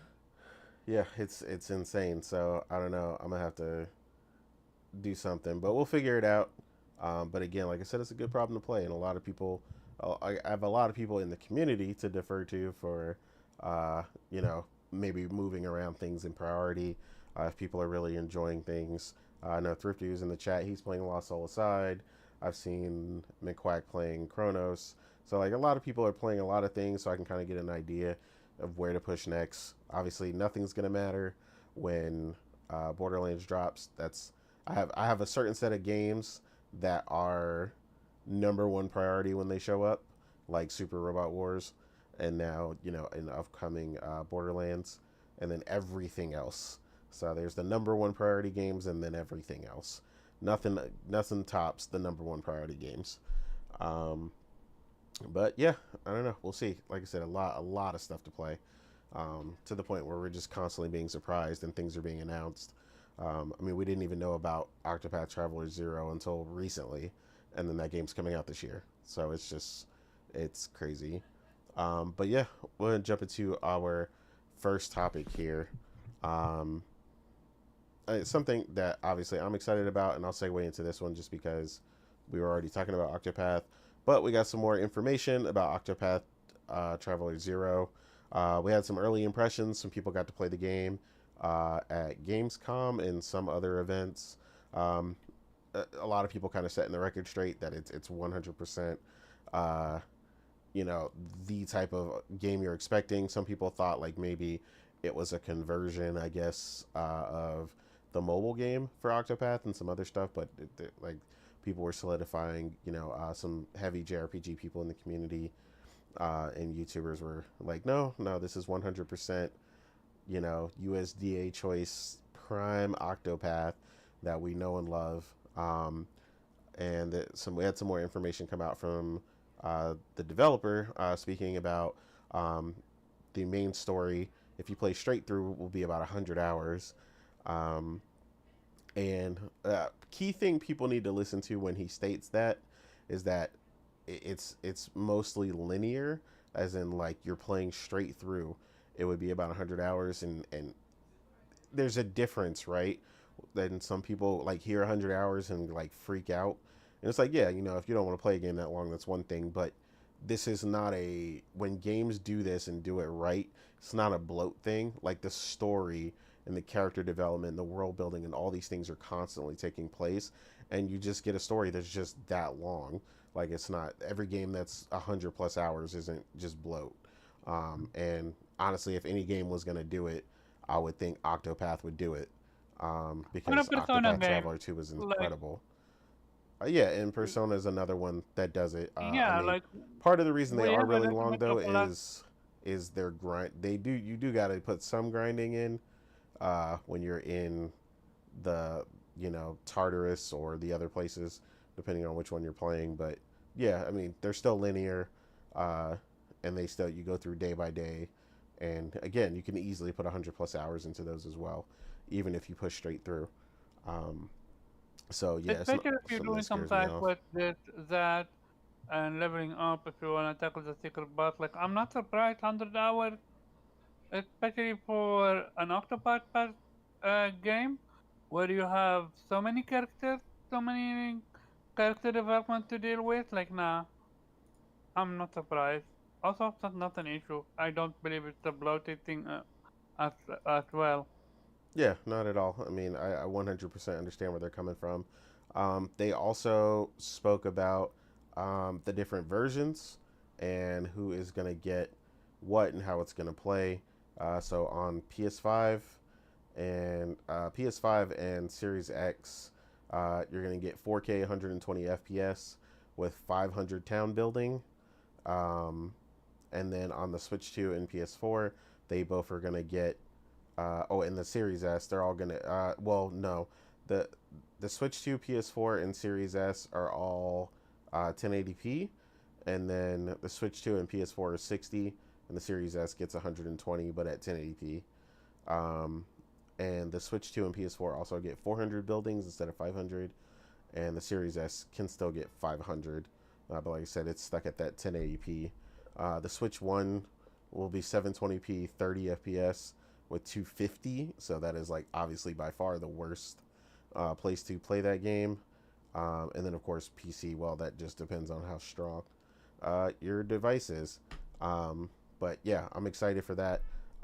It makes a significant difference, even in playing Octopath Traveler 2, which was my game of the year when it came out. That playing the PS4, because I got it digital, so I had the PS4 and PS5 version, playing between the two made a massive difference. That 4K, again, I keep telling people, just because a game is pixel-based graphics and all this other stuff, playing at a higher resolution and a higher frame rate can still make a significant difference. Like, it was very, very obvious to me that when I was playing the PS5 or the PS4 version. So I'm definitely excited for the announcement of the 4K and all that. Morgan, I know obviously you're super, super excited for this, so I'm going to go to you first. How's all the new information faring for you, hearing that it's going to give you that traditional great experience, and hearing some veterans play it and really enjoying it? How are you feeling? Yeah, when it was initially announced, I was very surprised because of the the news previously, I think earlier this year or later last year, about the team essentially getting sold off from Square Enix. So I was always worried about, oh man, we're never gonna get another Octopath again. But then the Switch Direct happened and we got the Octopath Zero, which is great. It's like supposedly a prequel to the first game. And yeah, they did say about 30 to 40% of the main story is new from the mobile game. The what was it? The continent, the Octopath continent game. Mm-hmm. So that's cool. But yeah, I am really excited about all the different aspects of it. The 100 hours sounds great. Like, yeah, it does not sound like bloat to me. I think a lot of gamers are so used to like Ubisoft style games that they think anything over like 50 or 60 has to be like padded in order to reach that 100 threshold. And I don't. The mere fact that he said this was all main story lets me know, like, yeah, this isn't padding. This is literally just story and character development, which isn't surprising to me, because yeah, Octopath is a great game, and anybody knows me knows I loved Octopath Traveler 2. Was my game of the year for 2023. I platinumed it. Like, I love that JRPG so much. So I'm so excited about this game, and 100 hours sounds fantastic. And then of course the resolution and the frame rate sounds great. But yeah, they said, from people who got to play it, that it is Octopath through and through, which is great. They also said things like the town building aspect of it is really cool. It's a very cool, unique mechanic to add to the game. And when you're doing things like going out in the world and recruiting people, you can recruit them obviously into your party, but they're also recruited into your town, and they help build up your town. Like, so you can recruit like merchants and blacksmiths and things like that to put into your town. And the more you explore and the more battles that you beat, that improves your town and improves the shops that you put in your town. So like, you get a merchant, and as you explore the world and you get more like blueprints and things like that, it'll improve the shop. So the shop will get better, and it'll have better materials to sell and better items to sell and things like that. And like, the more battles you can, like, the way, as far as the time moves in your town, like, if you plant crops and you're waiting for them so you can harvest them, the way time moves is the more battles you complete, that's how time moves forward in your game, so that you can go back to your town and like harvest your crops and your wood and materials and things like that. So it sounds like a really interesting aspect. Like I'm really curious how the character creation specifically is going to run. Like how much freedom are they going to give us in the character creation, and like do we get to pick like what kind of aspect we are, like when it comes to Octopath, they had a lot of different jobs, like with merchant or priest or thief. Do you get to pick that, or is there like a set um class or job that your character is? And I think one of the things that I'm most interested about when it comes to Octopath Zero is the fact that, unlike Octopath 2, where you had obviously 8 people in the game, but you could only have a party of 4 at a time.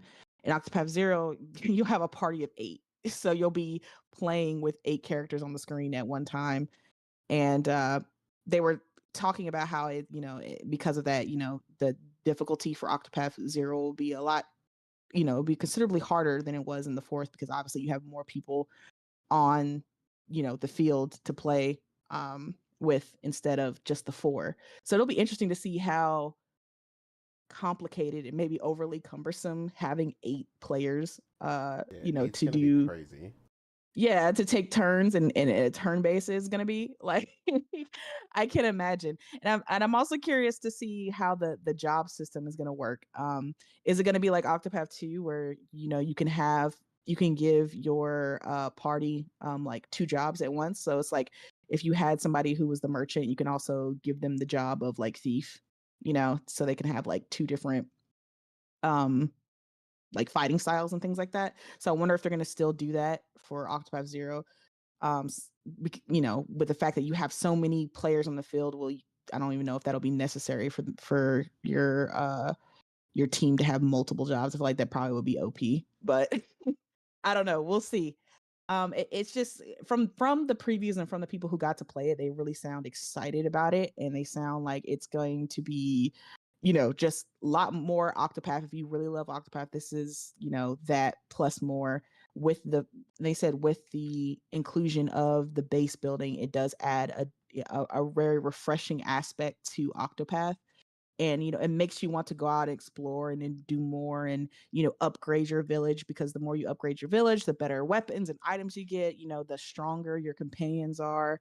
So you really want to pay attention to your village and try to explore and get the best things for your village and really build it up. So I mean, all that sounds great to me. I love base building in RPGs, when it's done right. So I'm excited to see this in this game, and I can't wait. Maybe this will be my new game of the year, because right now like I'm in between with Expedition 33 and Kingdom Come Deliverance 2. Maybe Octopath Zero will come out of nowhere and just take the crown. I don't know. But we'll see. Either way, I'm excited. It's a day one for me. I'm gonna be neck deep in Octopath. I can't wait. So Absolutely, yeah. All those good things. I'm excited for all that as well. Omar, how are you feeling about Octopath and all this great news we're hearing? Yeah, I'm excited. The only thing I'm curious about is the world building, the town building aspect of it. Will it be consistent? Will it be fun to do? I'm curious about that. Um, as for the story, I mean, it's Octopath. They're gonna deliver on the story, Absolutely. and the amount of characters you get, everyone's gonna be treated with respect. I mean, with respect in the sense of no character is gonna feel like overshadowing other character. At least from Octopath Traveler 2 that I played, I never felt that way. So I'm truly looking forward to see what they're gonna bring to the table. I am absolutely an Octopath Traveler fan. Only despite me only playing one or rather two. Um, I am excited to see how it's gonna be different from two, because I know in one in 2 they added that night and day mechanic. So I'm curious what type of mechanic are they gonna add beside the what you call it the town building. And I'm genuinely curious what brings the town building to the table. D- I as of right now, I'm just waiting on it to come. I'm not paying attention to like any hype or anything like that. When it comes, I'm gonna be super hyped and playing it because right now my hype is Borderlands 4. That's literally my hype right now because it's literally around the corner.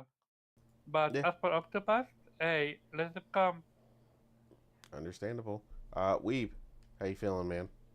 I know you were also a big Octopath fan as well, so all this good stuff has to sound great for you. Well, maybe not as big as you guys. Mm-hmm. Um, but yeah, I mean, absolutely great that we're getting another Octopath so soon, and yeah, I mean, yeah, sounds very interesting. I have to admit, I'm still getting. I still have to finish two because there's so much to play these days. So, Yeah. like I said, I have to admit I'm not as huge a fan of you because obviously I would have finished it by now if I were. But yeah, I mean, it's absolutely good news that and I mean this is sort of what we've been talking about with Square Enix that yeah, this is what you should be focusing on, and they're doing it. That's Absolutely. absolutely kudos to them that they're seeing how popular that franchise is, and they're actually delivering on it. And yeah, I kind of wish the Final Fantasy franchise would, in a way, get the same treatment, not necessarily have to go all the way back to the NES titles and make it pixel art, but I mean go back to your roots. Turn based is king with Final Fantasy. That's what people love. That's what they Yeah, sign up for. And like they I mean, proven you can do it with 10. 10 was not pixelated and was phenomenal. yeah, I mean, Expedition again. Getting back to that, proves that you can make a game that looks like. I mean, this looks like a game that Square Enix could have made a Final Fantasy title for, and it's fully turn-based. You don't have to compromise. You don't have to placate, the general audience or pretend, because that's kind of the problem is that they always assume that they know what the audience want, and uh, yeah, they completely miss the mark. That's kind of the sort of putting the cart before the horse. It's kind of like you're uh, you're not understanding your audience. Like your audience likes what they were getting, and yes, of course you can innovate. Of course you can, try to improve upon that and get deliver something that's even better than before. But don't try to chase trends. Don't try to be like everybody else because that's what people are going to compare you to, and you're going to lose the audience that you had, and you're probably not going to get as much from the audience that you're chasing because they're like, yeah, but I have this already and I like this better. That's kind of how it works. um but yeah, I mean, enough about the sort of what Square Enix should do. This is basically the dragon that they should chase. You have something really good. Uh, keep doing this, and yeah, hopefully you get back on track too. It's kind of with everything you do. You can try to change things up. You can, like what God of War did, trying to reinvent that franchise, but still be respectful to it. Like you're not ignoring what came before. You're not trying to dismiss it. You're not trying to chase any what trying to placate or trying to pretend that you're the next, you're hip, you're like sort of the Steve Buscemi meme, like how you kids. That's kind of what I always feel when studio tries to mimic something that's popular rather than just stay true to what you're good at. And I think that's sort of the message here. But yeah, again, like absolutely looks amazing that that there's another Octopath, that they're continuing this franchise, and yeah, I mean, I hope that many more will come, because this is what we have been championing for. That's what we like, and obviously, I want to see Morgan planning many more Octopaths. So that's enough reasons for me. Absolutely. Cool. There we go. Yeah, cool. Like I said, everybody's really excited. It's good to see Square Enix pushing on us. I know this was a fear for us for a while. Some people in the chat might not remember. They actually, the main company that assists Square Enix with making Octopath was sold off to another company. They were independent before, and then they were bought by another company. So the fear was like, oh man, are they gonna even make another Octopath? So to get one like we were saying this soon is great. Like, I'm excited for it. So Yeah, the way yeah. Square Enix was moving when it comes to turn based, I'm gonna lie, I was legit scared that we're not gonna get another Octopath. Which, when this was announced, it was such a relief, such a phenomenal surprise. You guys have my reaction. And to what we call it, and as a side dish, we have what we call it, the spin-off of it, the Zelda one. So I can't wait on both. Yeah, I'm gonna leave that Zelda one for you.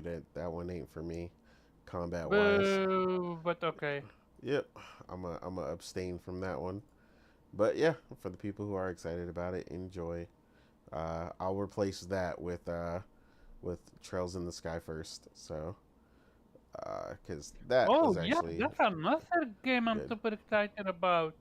Actually forgot that's launching soon, so Yeah, yo, this year JRPG been insane. I mean a lot JRPG of genres turn have been based. insane. So yeah, it's been out of control.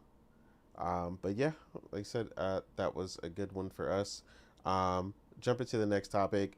Uh, most people have probably seen this topic pop up on Twitter this week, after Chris Dring quoted um, Jens Anderson, the designer director of Indiana Jones and the Great Circle, stating, "As for Game Pass, we know the behavior of players as they jump in for 5 minutes and then drop out."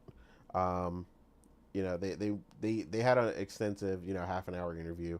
So some people were kind of upset that they chose that headline, but I mean, even when you, like I said, even when you read the context, because that was another thing people were saying. Oh, when you read the context, that's not what he's really saying. But it's like, but he still said that. Like, it's still a factor for them. They're aware of this behavior, the non-commitment that a lot of people have when they jump into a title on Game Pass and don't finish it.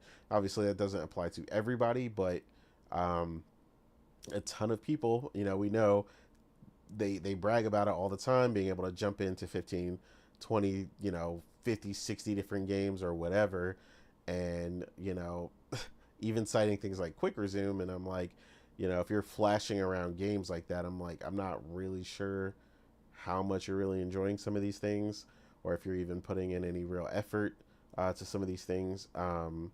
So yeah, they were stating how much of an issue that can be for them. Obviously, they're going to be looking at engagement, right? When you're looking at someone who is not purchasing a title, if 60% of your players are not getting past level 1, you probably have a game design issue or something else going on. So that's kind of like what they were alluding to. But of course, this particular excerpt from it got a lot of Xbox fans in their feelings, saying, are people surprised that people jump in for 5 minutes? I'm like, no one's surprised. We've said it, but the only people acting offended by the phrasing are Xbox fans for whatever reason. And it's like, but you guys are willingly admitting underneath even some of the posts directly quoting this that is exactly what you do. And people trying to And cite, we've seen it from if the what you call it, game game portfolio. I forgot what it's called. Like yeah, trophies, but instead of Achievements. trophies. Achievements. Yeah, thank you. Game achievement. We've seen how they don't finish games. They sometimes leave it on for an hour or two. Don't get a single achievement and call it a day. Like, yeah. I'm not surprised by it. I mean, it's an issue. So it's one that's faced the Game Pass model for a while. Again, people say, and people stating like, will people force themselves, if they purchase something? I'm like, no, I just feel like you put more thought into it. A lot of people in the gaming community, which is a topic we've had before, a lot of gamers have trouble admitting they just don't know what they like. They really don't. They might like a couple franchises or something, but they don't have that one thing or those 4 or 5, genres that really resonate with them. Because honestly, a lot of them really haven't tried much. A lot of people really have a big issue admitting that for whatever reason. You would think Gamepad would help them with that, cause they try multiple issues, but I don't know what clouds their judgment. Like, if I'm trying something and I like it, I'm gonna finish it, at least on my end. Yeah, but the problem is if you're trying everything, you're just creating fatigue, and you're trying a bunch of stuff that you even things that you wouldn't like.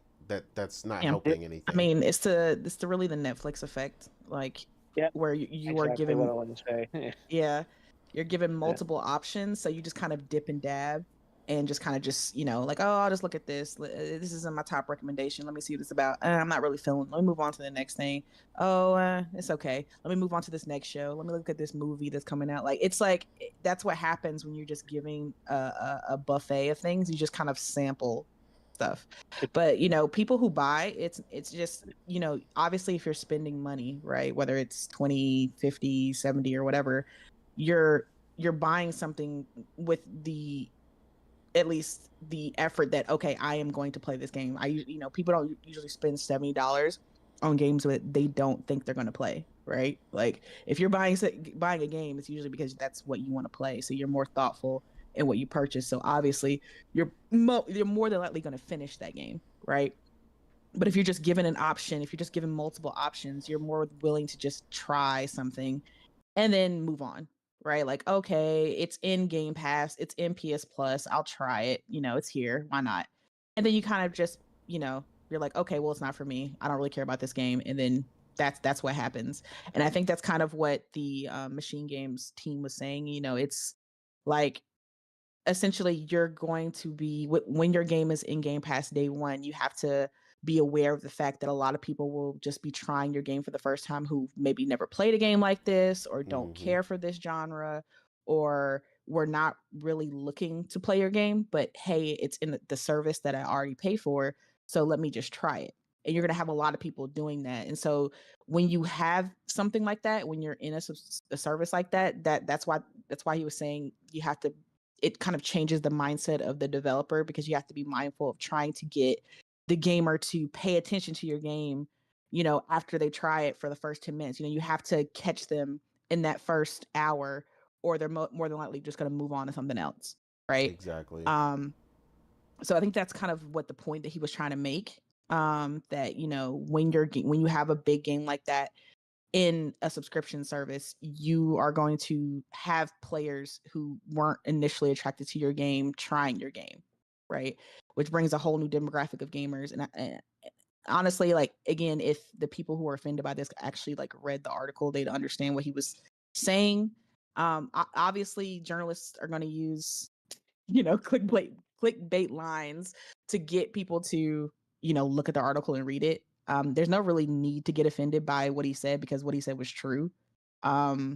A lot of Game Pass gamers do just kind of dip and dab. I mean, they like you said, they say that all the time, that they I see them tweet about it all the time. Like, yeah, I'm in Game Pass. I just tried like 5 different games this week. It wasn't for me, but it's cool. That's why I love Game Pass, because I have options. Like, they say it all the time. So I don't know Yeah. why all of a sudden when an article says it, now it's offensive. Exactly. Also, You another brag thing, about that. the only thing that I would offend you if yeah. you're doing it, then you'll be perfect. I can confirm as a Game Pass user, Mhm. yes, that's how you use Game Pass. You check out a game, that sounds interesting, you play it, and they're like, Mhm. yeah, fine, I'll move on to the next one. And that's kind of, yeah. Look, I'm not gonna say that every game I buy I'm gonna finish, because there are games I buy and I'm find out like, yeah, maybe this ain't for me. And Mhm. sure, if you had Game Pass, you wouldn't have buyer's remorse or whatever. But yeah, there is, as you said, Morgan, there's something about it that if you bought it, you're gonna try harder to actually see, is this Yeah. something for me? Exactly. Am I gonna finish it?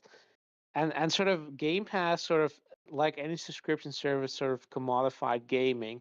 And yes, I know gaming in the end, like, even though it's art, is also a product. It's supposed to make money. It's a consumer product. We have to consume it, but still, there is yeah, as you said, Morgan, the Netflix effect. I have the same thing. Like, when was subscribed to Netflix, I fortunately cancel it since then. But yeah, that's kind of the thing. Is like, okay, you subscribe for the one show or movie you want to watch, and Mhm. then you're like, okay, yeah, I'm still subscribed to see if I can find something else I want to watch, and then you're like watching like a half a movie, and then I figure out, yeah, I mean, I'm not like enjoying this. Like, I'm gonna drop it and see if I can Yep. find something else. And that's sort of, yeah, that's what you get with Game Pass, and any subscription service. You're just gonna try something, and if it doesn't immediately hold your interest, you're gonna drop it. That's kind of the thing. Is like, I have tried it's very great at sort of getting you, like, if you use it as a demo service, that's fine. Yes. Like Yes. that's sort of how I use it. Like, if Mhm. with exception of the Xbox or the Microsoft first party titles, because they're in there. But like any other titles that they just happen to get, like like with Expedition 33, that it wasn't Game Pass day one, and I loved it, and I'm like, oh, no, I'm not gonna finish it in the You Game Pass. demoed I'm it, gonna, didn't you? yeah, I got it for Which is PlayStation. funny for me that you actually do that, but I understand it. I completely understand it. Yeah. Especially with Mhm. how 33 was. You didn't know if it's gonna be for you or not until Yep. you tried it. That's the same Well, way I yeah, I use mean, PS Now yeah, as a demo service. yeah. Yeah, I mean, it obviously, I mean, some of us, like like a Nate, who what never never doubted, and we should have listened to him. But he's our prophet, you know. But but but I mean, yeah, I mean, I like what I saw, but I was still like, okay, new studio, unknown. So I mean, it could be great, it I could get could I could get the not be caution. great. Yeah, exactly. So I'm like, hey, okay, I have Game Pass, it's coming Game Pass day one. Fine, let's try it out and see if I like it. And the thing is, like, I still was like, even after play, like, I initially wasn't entirely sure, because the it's turn based, but it had, like, the power mechanics and the dodging mechanics, and I was still trying to figure it out, like, is this for me?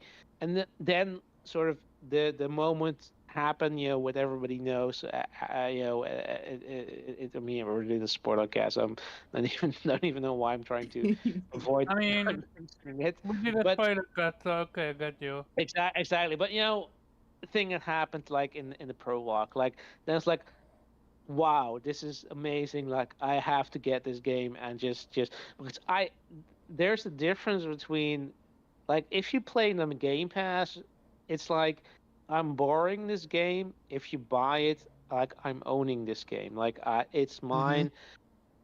And I want to I want to appreciate it. I want to care for it. I want to finish it. And yeah, I mean, even though it's in the end meaningless, like getting trophies doesn't get you anything. In a way, it's still like feel good that you put in the effort to Yeah. get that plat to just Bragging show, okay, point. I love that game so much that I'm gonna put in my time to make sure that I get everything 100%. And like, Yeah, and that's that, and there's still things like, I know, Microsoft, Xbox, you did it first, but PlayStation did better. Like the platinum makes all the difference. Like that you have one trophy that just shows you, yes, you did everything, you completed it, Yeah. and you can show people, hey, I did that. And I mean, yeah, yeah, sure, better content. absolutely, and there is, of course, an a sort of investment kind of thing. Like, yes, I have, I started, like, I didn't have an Xbox when I bought my first PlayStation. So yeah, of course, I started my collection of trophies or achievements there. So that's sort of where i'm I'm sort of, nudged towards that. I'm like, yeah, if I have a choice, yeah, of course, because I don't care about my gamer score at Xbox. I probably have a decent gamer score so far because I played some games on Game Pass, but I'm not like playing them and thinking, oh yeah, I need to make sure that I 100% everything, because yeah, I don't care. And yeah, there is, the kind of, I don't know if it's sort of competitiveness or anything, but like we know there's a difference between gamers in terms of, I mean, that's my I point, think I between think it's pride. Xbox and PlayStation. Yeah, pride, but also like we know that there's a difference between the type of gamers, like PlayStation gamers, and that's sure that might very well have to do with the way that PlayStation approach gaming and Xbox or Microsoft approach gaming. With, they're like, oh, we're sort of engagement with Game Pass, blah blah blah, so we don't care where you play a game. We don't really care about, whether you finish the game. And PlayStation is like, yeah, yeah, sure, we have PlayStation Plus, but please buy our games. And that kind of changes their approach, because people care about, whether you finish the game, whether you I mean, we had like years ago this sort of Twitter, spat between people asking for your trophy score, How dare you checking whether, dox me? yeah, exactly, like that kind of thing. But yeah, I mean, if you're talking shit about a game, would be nice to know, if you actually finish it. And yeah, sure, you can talk shit about a game you don't like and you didn't finish it, but at least don't pretend you finished it. Don't pretend that you didn't like the ending and you didn't actually get to the ending. Like that. That's something that's fair, that people will check up upon you. And overall, if you don't really if you don't have a high score in terms, like, you get trophies or achievements but just playing the games, regardless of whether you want to finish them, if that's not up to par, like if that's not, on a level where, based on your tenure as a gamer, as how long you played games, how long you're a fan, yeah, I mean, people are, entitled to ask questions. Like, you talk about gaming all this time on YouTube, on Twitter, and you're not, we don't really see that, in your gaming score or your trophy level. And yeah, I mean, you can use excuses like my account got hacked because that's usually what they do. But I mean, yeah, we should, like, if you pretend to be an authority on something, we are absolutely in the right to check. Okay, are you actually that legitimate? Are you actually in a position to talk about it? And if not, then okay, dude, stay in your lane. You're a tourist. You're not a gamer. You're not I mean, a hardcore gamer, as it were.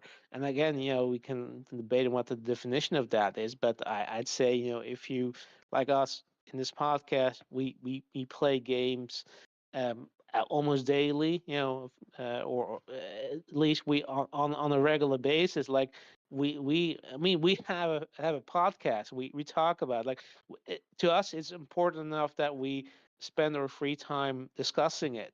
So yes, you can say that we are probably to some extent hardcore gamers, that we're at least not casuals, that we're just as yeah, tourists, like we're just enjoying the view. We want to experience the view in all its facets. So yeah, I mean, it yeah, I won't say, well, it is what it is, but yeah, it's absolutely fair to To ask ask that questions. question.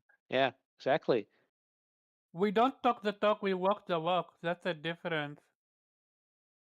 Yeah, and I mean, The and again, amount of the it's amount of it's time yeah. that I had to tell I had to ask you guys, like, this new game is releasing.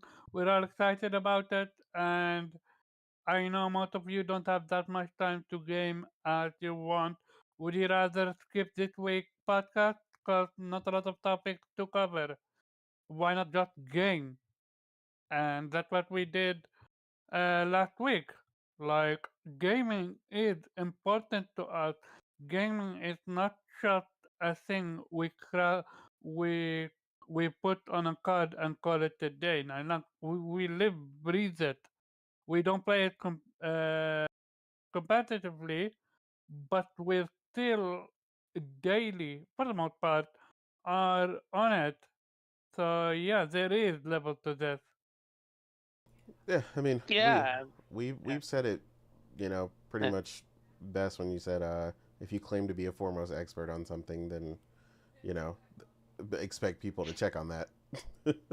Yeah, exactly. Absolutely, you do it with your, you do it in the medical field, you do it in the building field, you do it in every field. But if you're doing it in the gaming field, all of a sudden you're doxing a person. Like, yo, that's wild. As always, Yeah, it's it's laughable. ridiculous. It shouldn't have even been a thing to blow up about. To be honest, it's like developers. Like I said, we are actually wanting developers to be honest and forthcoming with a lot of their information and understand better how how these things get monetized and things so we can actually Yeah, appropriately support the developers to make sure the games that we want continue to be made. A lot it of it people try to it say it it's it, it, unimportant. it is it is Absolutely.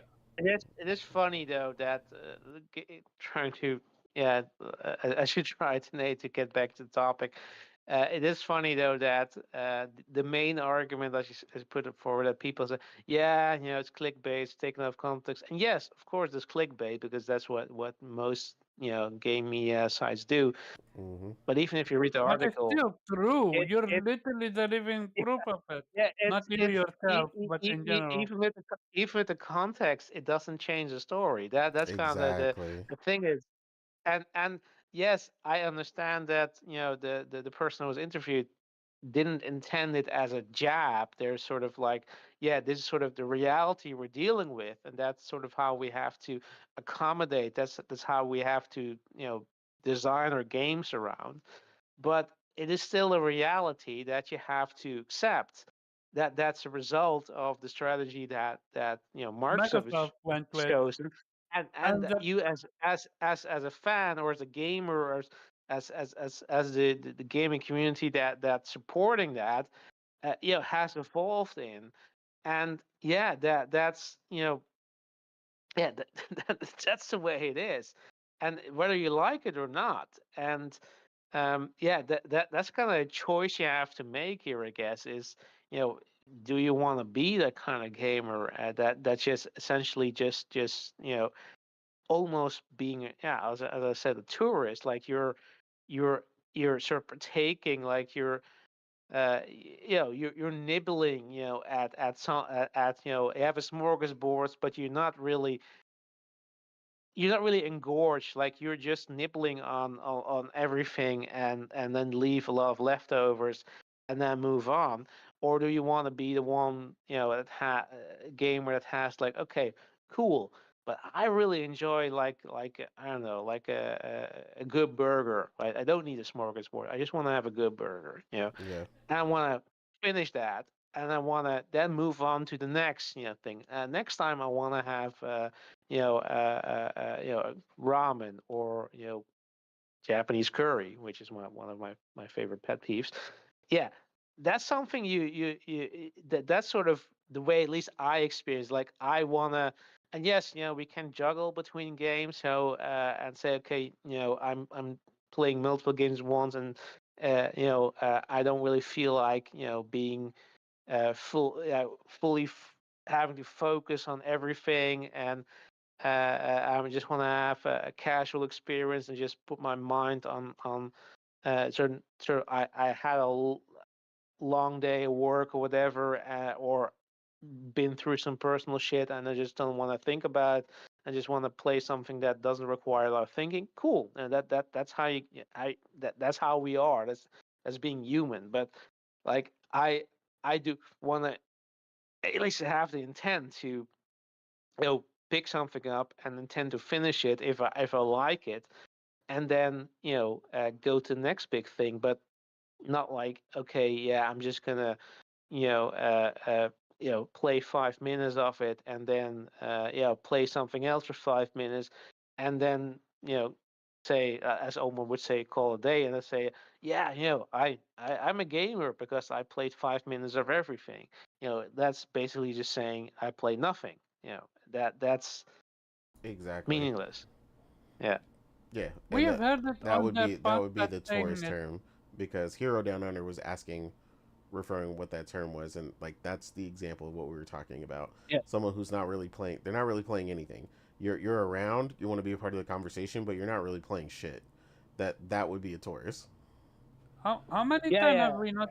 Yeah, go ahead. No, yeah. Just yeah, I'm not sure if just the tourist term is just for me to illustrate, like, there you I the, I think the interesting thing is, like, there was, I don't know when it was, like maybe a couple of years back. I don't know who it was, but maybe IGN, or there was a gaming journalist who said, like, or not even a journalist. I mean, I can't imagine she was a gaming journalist. I know it was a she, said, like, yeah, I was like, I can't be a gamer without playing games, right? So that's kind of like, so like that, the Yeah, that weirdest Xbox thing you could, ambassador chick. Yeah. Yeah. yeah, Even people exactly. who don't Or play like, games could be gamers, and I was like, oh hell no, get the fuck up out of yeah, here with I that. mean, but that's like exact the definition of a tourist, like somebody who thinks, okay, I can just talk about it, and then, oh, I'm a gamer. That's sort of the definition of a tourist. Like, you're visiting a country, on holiday, and then you come back and pretend you're an expert on that country, like you know everything about it. Like, of course you don't. Like, yeah, you know more than somebody who hasn't been there, but still, like the experience you had is a catered experience. Is a snapshot. Like, you don't know how it's like to live in that country. You don't know jack shit about that culture. You just experience it, like superficially. And that's sort of the point I'm trying to make. Like, yeah, you can talk it, talk the talk, but can you walk the walk? Like, if you talk about a lot, but you're not playing the games, that's the entire point of gaming. Like, it's an experience. Like that's a major difference. That's the thing that sets it apart from watching a movie or listening to music. Like you're actually playing, and that does something to your brain. Like that's also why I don't get people who are saying, "Oh yeah, I just I don't have to play the game. I just watch it on YouTube, and I can talk about the game. I can talk as if I've played the game." No, you can't, because literally your brain does things. There processes in your brain that activate when you're actually doing things. Like if you played, The Last of Us Part Two, that scene where I mean, it's old enough, so it's not spoilers anymore. The scene where Ellie used the crowbar to beat the shit out of I forgot her name, but you know what I'm talking The about, right? pregnant woman? The doctor. Yeah, I don't remember if she was a doctor, but Yeah, but the and pregnant then woman. I know what you're talking about. not the No, pregnant no, woman. she wasn't pregnant. She's talking about the black chick at the hospital when she went to Yeah, yeah, Seattle. yeah. And then that switch perspectives where you see it from her perspective, and the Ooh, thing is that shit like was dark. that was absolutely dark, and Ugh. you didn't have a choice. You had to go through Yeah. with it. But that's the thing. Like you felt bad doing this. Yep. But if you were watching this as a movie, yeah, sure, you wouldn't feel comfortable, but you wouldn't be feeling the same thing because you were not doing anything. You were just a Mm-hmm. passive Yeah, you're just observer. You were watching just someone else doing it. watching. Exactly. But if you're doing it, if even you're just pressing a button, but still you feel like you're doing it, that's an Yep. experience games can give you that a movie cannot give you. It's an interactive medium. And that's why I say, like, if you watch this on YouTube, it's not the same thing. You're not feeling the same thing Yeah, than you're if not you're feeling actually the playing it. difficulty. Yeah. If You the hear game is Nora? difficult, That was her name, Nora. Yeah. if the Nora, game is exactly. difficult, you're not Nora. gonna feel the difficulty. If the game is what you call it, needs a lot of thinking. If you're not that smart, you're not gonna think it's that difficult. Like a lot of things. Like I have watched games on YouTube because I couldn't have access to it, and I had access to the what you call it next installment. I think it was Gears. Gears back then wasn't on PC, but 3 was or something like that. So I forgot which one, but one part wasn't on PC, and I couldn't. I had to understand the story. I had literally to watch it on YouTube. It never felt the same, but I understood the story, but I never got to play the mechanic. I never got to experience the new mechanic. Watching someone play is totally different from actually experiencing your game yourself. Taking point, Death Stranding 2. I've said it multiple times. If you watch someone play Death Stranding, you're like, what is this person doing? This looks boring. But if you're a person watching that already experienced Death Stranding, watching someone else Death Stranding, you're like, oh, dude, I feel your pain. I know how it feels to fall all the way from above to below and lose your cargo and get destroyed and everything in between. Like you have connection to it, but Oh you're not yeah, and gonna have yeah. I mean, and this is not just us just being like, oh, elitist or whatever. Like, I mean, this is real. Like you can read, like there's plenty of psychological studies done, like the idea like that people can even the idea that they're pressing a button and it does something like I think there's like an experiment when they were like hooking people, like giving people the option. Okay, you can, if you press this button, the person on the other side will get a shock, right? And even if that, and in the end, like they didn't get a shock, but because it was all fake, but people believed that they were actually hurting somebody by pressing that button on the other side, because that's what they were told. Like this is a perfect example of how our mind works. Like we can feel things even though it's fictional, it's not real. we're not doing it really, but because we have the idea that we're actually having an effect, that we're doing this, changes everything. That changes how we experience it, and that's again what I'm saying. Like gaming is an interactive medium. It's in that way, it's vastly superior to movies or any other medium because uh, that's something that those mediums. I mean, they have their.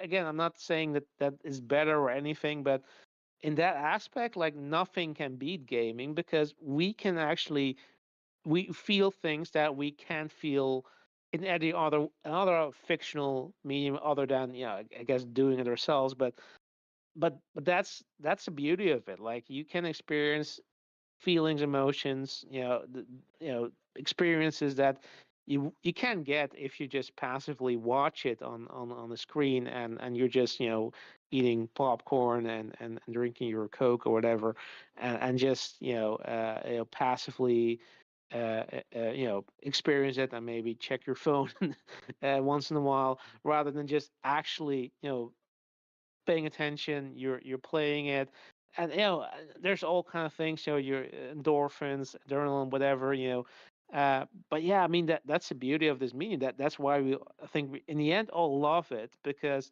we're getting something from it. We're not just passively experiencing it. And again, that sets you apart from somebody who watches it on YouTube and wants to engage in the discussion, but they don't really. Even if you watch a game, if you watch somebody play it from beginning to end, like if you watch 100 hours of a game on YouTube, I still I wouldn't say that you're qualified to talk about the game because in the end the only thing you can talk about is okay, you know what the story is about, or you can talk about what you've visually seen, but you cannot talk about the experience. You cannot talk about how it made you feel because the experience will be vastly inferior to somebody who actually played the game because that's just how we work. That's how our mind works. And yeah, I mean again, that's the beauty of gaming. That's why we love it. That's why, and again, why we're in some way protective of it is at least question you if you're trying to engage us in and try to lecture us or try to tell us you know better if you didn't actually properly experience.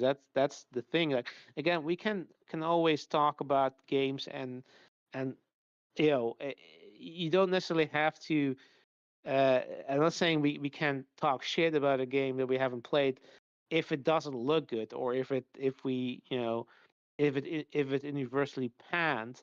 But still, if you want to talk about okay, but what's the experience? How do you feel about it? How does it make you feel?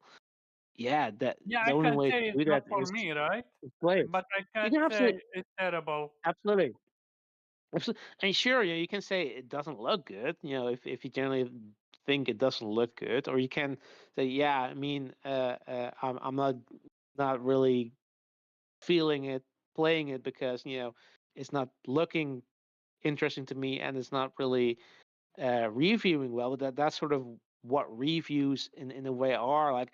If you're in doubt and the gay and the reviews aren't good, like yeah, I mean maybe that's a skip. you know I generally like if it's something that I have no clue, if it's an unknown, if it's a new IP, unknown developer, yeah, sure, then I might check reviews ahead of time just to make sure that I'm not buying something that I that in the end turns out to be a load of hot air. But like if I'm seeing it, and if it's a known quantity, if it's something like I will buy every single RGG game, like a Dragon game because I love that franchise and I have absolute faith in the developers that they will deliver. I don't need a review to tell me that that game is going to be great because for me because I love that franchise, you know.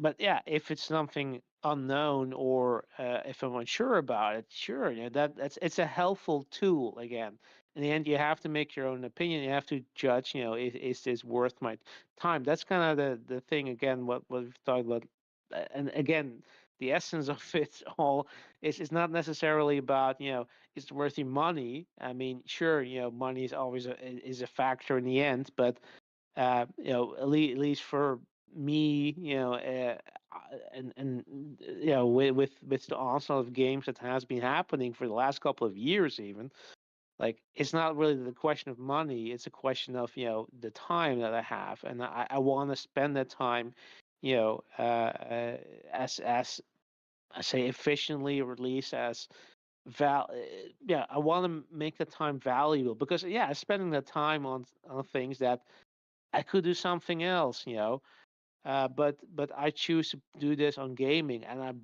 I want to make sure that that's going to be a quality time. And yeah, I mean, and in the end, it doesn't matter necessarily to me if I'm in a position where I'm not like, okay, I buy a game that looks interesting, and then find out, okay, actually I don't like it. Cool, I have a ton of other games to play, so I'm not really worried about making a mistake in that regard in terms of wasting money. I'm much more concerned about wasting time. I don't want to. That's kind of back to the entire gamepad effect. You know, that's going to probably have a subscription services. Like you kind of feel like you're paying for it, so you should make the most of it. And then if you're done with whatever you want to play, you're gonna check out other things there. And then you're like, yeah, I kind of have to make use of this service, but there's nothing interesting in there. So I'm just gonna try a few things and not finish them. And that's what sort of where I'm. Even though I'm subscribed, I'm like, yeah, I I I prefer to just buy the games that I want to play, and yeah, if I liked them, finish them, and yeah, experience gaming like that, rather than just have access to everything or a lot of games, but they're just not it. Like that. That's and I think yeah, I mean I think we can fill the entire evening with that, but we've talked about it before. Like there's so many things about like Omar, you have a lot of FOMO, so of course, if you and everybody has that, I guess. Like you don't want to wait until the next big thing that you really want to play. Everybody's talking about it until it hits a subscription service, and in the meantime, just play all the games you don't really want to play right now, rather than the game you want to play right now. So that's kind of thing is like, and yeah, again, it is all about feeling. I mean, I'm feeling right now. I want like when Ghost of Yotei drops, I want to play that game and nothing else. I'm not gonna wait until that game gonna drop in PlayStation Plus some point. Oh, yeah, I want to nobody play is it. waiting. Absolutely not. No, yeah, that's kind of thing is, and Nor that's waiting on it to drop on PC with just day one. yeah, and that's the thing. Like if you wanna, that's the feeling you have at that moment, and maybe it's FOMO, maybe it's also just what you want. Like if you were playing any other game at that point in time, you would always think, oh yeah, but I heard Go the Yote is so good, like I want to play that. Like why would you subject yourself to that? Just yeah, life is short. May have one shot at this. Just just do play what you want to play at that point in time, and don't force yourself to do to just settle with less, settle with something that you don't want to play, because you might have a chance that you don't have to pay for it later on. That's kind of the yeah the sad state of it is that of people who are you know trying to game like that, like yeah, I don't know why you would subject yourself to that. Like, you want to have, you want to enjoy your hobby, and I can't imagine you're gonna enjoy your hobby if you're just always compromising that way. I mean, uh, you know, play what I mean. There's plenty of options, and there's difference in taste. If it doesn't interest you, cool. But you don't want to compromise yourself and say, hey, yeah, I'm just gonna wait and just play something I don't really want to play right now. just because I made a commitment in that way. So yeah, I mean, yeah. Sorry, I rambled a bit too long, but yeah, those are my 2 or 3 or 4 cents. Nah, you're good. Yeah, no, I definitely get that. Yeah, I've watched, to your point about needing to experience it firsthand, the difference between playing and watching. I've watched hundreds of people get tortured in scenes on, military stuff, horror movies, all kinds of stuff, but it was definitely very difficult to do it in this scene in GTA 5 when I had to torture someone that I knew was ultimately, didn't really deserve the torture they were getting, but the torture tools were there and you had to do it until they gave up the information you needed. They eventually came out with a way to skip that scene because a lot of people complained about having to do it. So it shows you how impactful and how strong it can be when you play it in a game. But yeah, Absolutely. yeah. You definitely don't get those playing a game for 5 minutes though. So. Nope. But yeah, we're gonna move to the next topic because we're definitely not getting to some of these today. But we're definitely about to cover. No, you're good.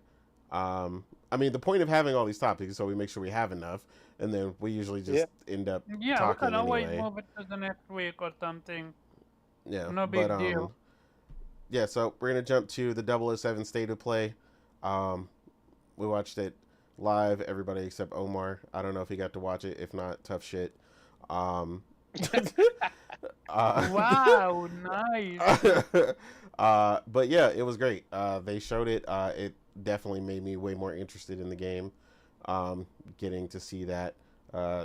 Some of the things they showed off, I definitely see a lot of influence. Gave me kind of vibes of Uncharted meets Hitman. Um, they definitely learned some lessons and were implementing some cool new things, and it feels like some people from some Sony's previous development teams are definitely working there or something because the influence was definitely felt. But I'm not mad at it. It looked really good. A lot of things they showed, the mechanics, all the things that they showed, all the different ways you could approach each mission. To me, it felt more structured than Hitman, though, which I liked. I know it's still like the IOI team, but it felt more structured and not so completely lost. Because I did state, like when we were watching it, that I'm glad it doesn't feel completely like that because what the fuck? Are you okay? Me? No, it sounded like Priscilla He's not fell through. talking to It sounded you. like Oh my Priscilla God. fell through the wall or some shit. Like I was Go like, check on that. no, she's fine. Okay. It just sounded dramatic for whatever reason. Um, but yeah, like you said, I lost my train of thought, um, but yeah, like I said, it looks a lot more structured, mission wise, despite all the options. That was a big thing that kind of drove me crazy with the more episodic Hitmans. They were like super open. And it was just like do whatever. And not as much structure as I really liked. I preferred definitely something with a little more direction, kind of like Splinter Cell has usually been, and so on. So I felt like they did a good job with that, differentiating it enough, where it just didn't feel like 007 or Hitman with a 007 skin on it. Um, Graphically, the game was beautiful. They showed it off on the standard PS5, so I know on the PS5 Pro, it's just going to be that much more glorious and that much better of a stable frame rate, maintaining that 60, which is exactly what I want and exactly what I bought it for. So, yeah, I'm looking forward to it a lot more. I'm assuming we'll see it at least one more time, once or twice more before it comes out. But yeah, the state of play was really good. I did question like why a whole state of play for this at first until I saw it and they showed it off really well. So I thought they did a great job. Morgan, how did you feel about it? Yeah, I was ecstatic with it. We got the announcement for it earlier this year, I believe, or maybe at the end of last year. But we really didn't know much about what it was other than, it's obviously being made by the IOI team who made Hitman.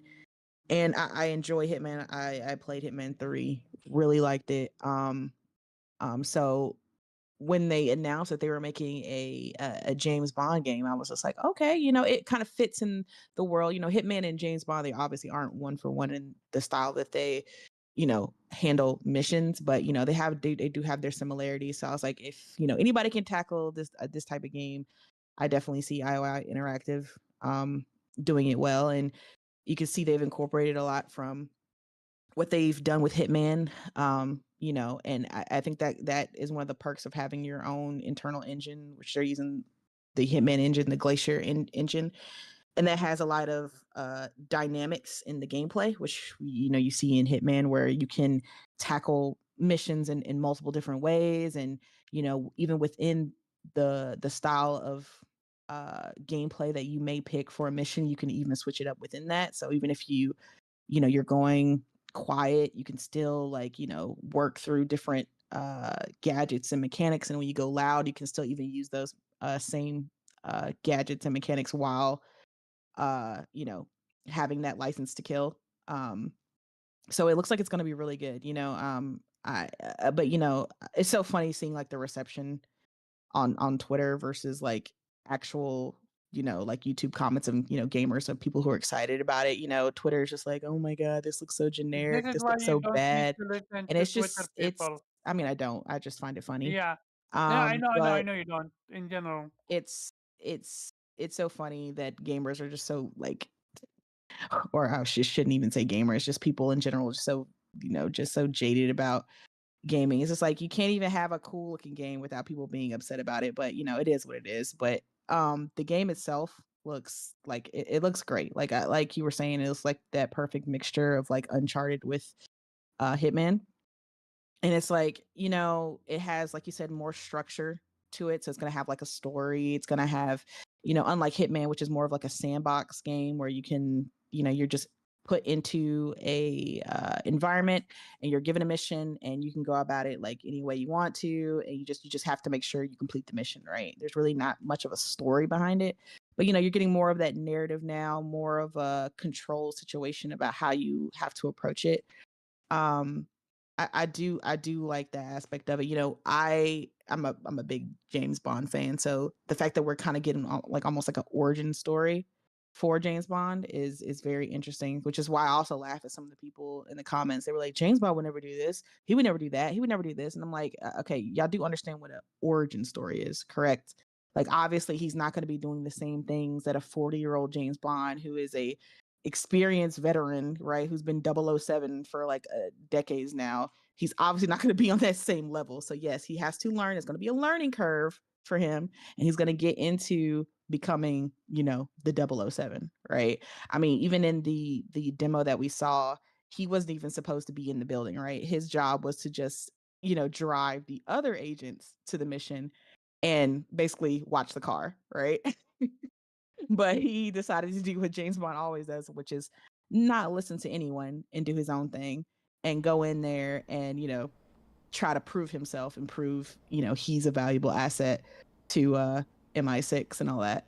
So, I mean, it looks great. It looks like, like I said, they're going to have different options for you to play. You can go in quiet, and then when you go in quiet, there's multiple different ways that you can go about going quiet. Like you can, lie your way into a situation. You can, knock somebody out. You can, pretend to be someone else, like you were pretending to be a cameraman in one mission in order to get backstage to somewhere. So I love that. I love the ability to handle a mission in multiple different ways. That's one that's going to be great for replayability. And two, everybody's going to have like a different experience of how they handled the mission, which is always fun to talk about with when you're discussing a game. Like, yeah, I handled it this way. Like, oh, I went up through the window. Oh, well, I went guns blazing, essentially, right? And I like that.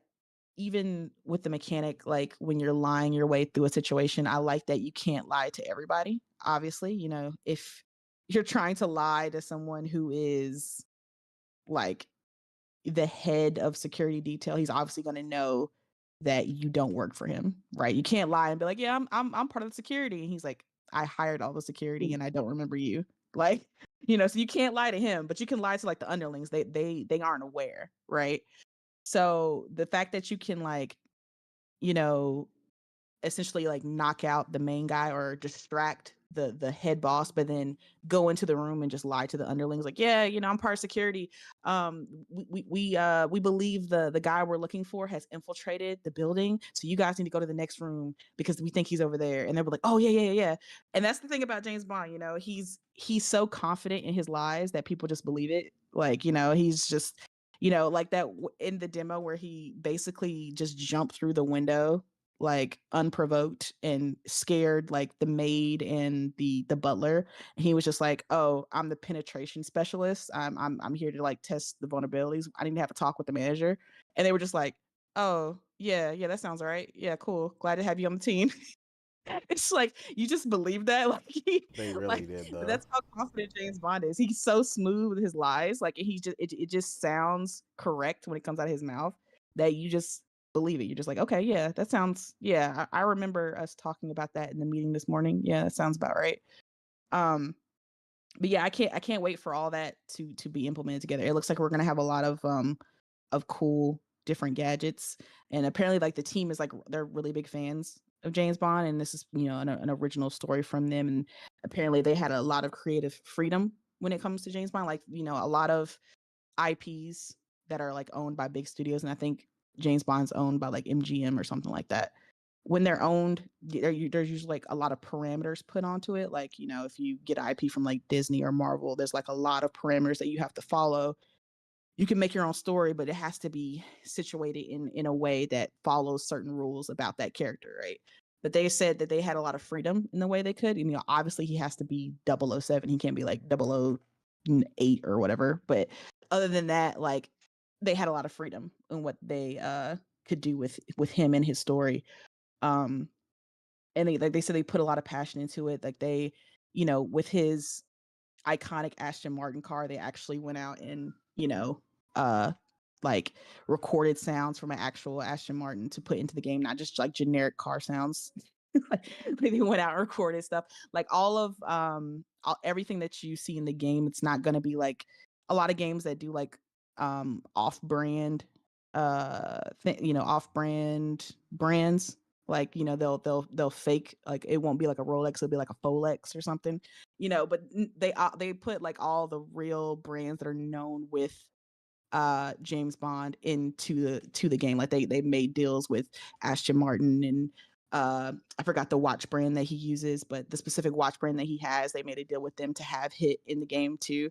So like they're making sure to be an authentic, kind of James Bond experience. They went full in with this, and they said they're very excited for like people to see this and get into that James Bond figure, because for a lot of people, that are playing this game, this will be like a lot of new gamers' first time experiencing James Bond, because like the last James, as far as like the James Bond's movies goes, like they were out like what, 2000, I think the first one with Daniel Craig came out in like 2008 or something like that, or even earlier than that. So it's like a lot of younger gamers don't really know much about James Bond. They don't have that same experience that maybe like older gamers do with the character. So they wanted to make sure that, with the origin story, this will be a lot of, like I said, a lot of people's first experience with him. So they wanted to do this, they wanted to do the IP this way, so that, these new gamers will learn who he is and, fall in love with him like everybody else is.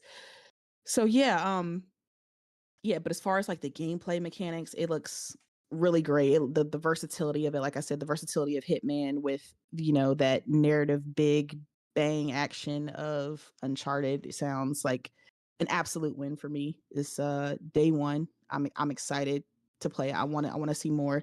The only thing that, is looking kind of meh is the performance, but obviously we have like 6 months out. Like there was in the state of play, there was obviously like a lot of like pop in and some a lot of frame drops, especially around like the areas where there was like big explosions going on, and like when the plane was taking off, and when they were doing the mechanic that tilted the airplane. Like a lot of frame drops were happening there. I noticed when I was watching it again in the 4K version.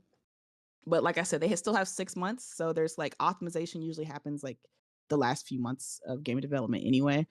So as long as they work those kinks out and it's like pretty rock solid 60, I really don't see how they could fail with this game. It looks like everything. If I was making like a perfect James Bond game, this would be the game I would want. I want that versatility. He is the king of espionage, so I want to be able to tackle missions in differing ways. So yeah, I'm excited about it. 007 First Light looks absolutely amazing. No doubt. I agree. It was looking real good. They did a great job. Weeb, how'd you feel about it? I know Morgan said a lot, so just give us your personal take. Yeah, it should be your bet.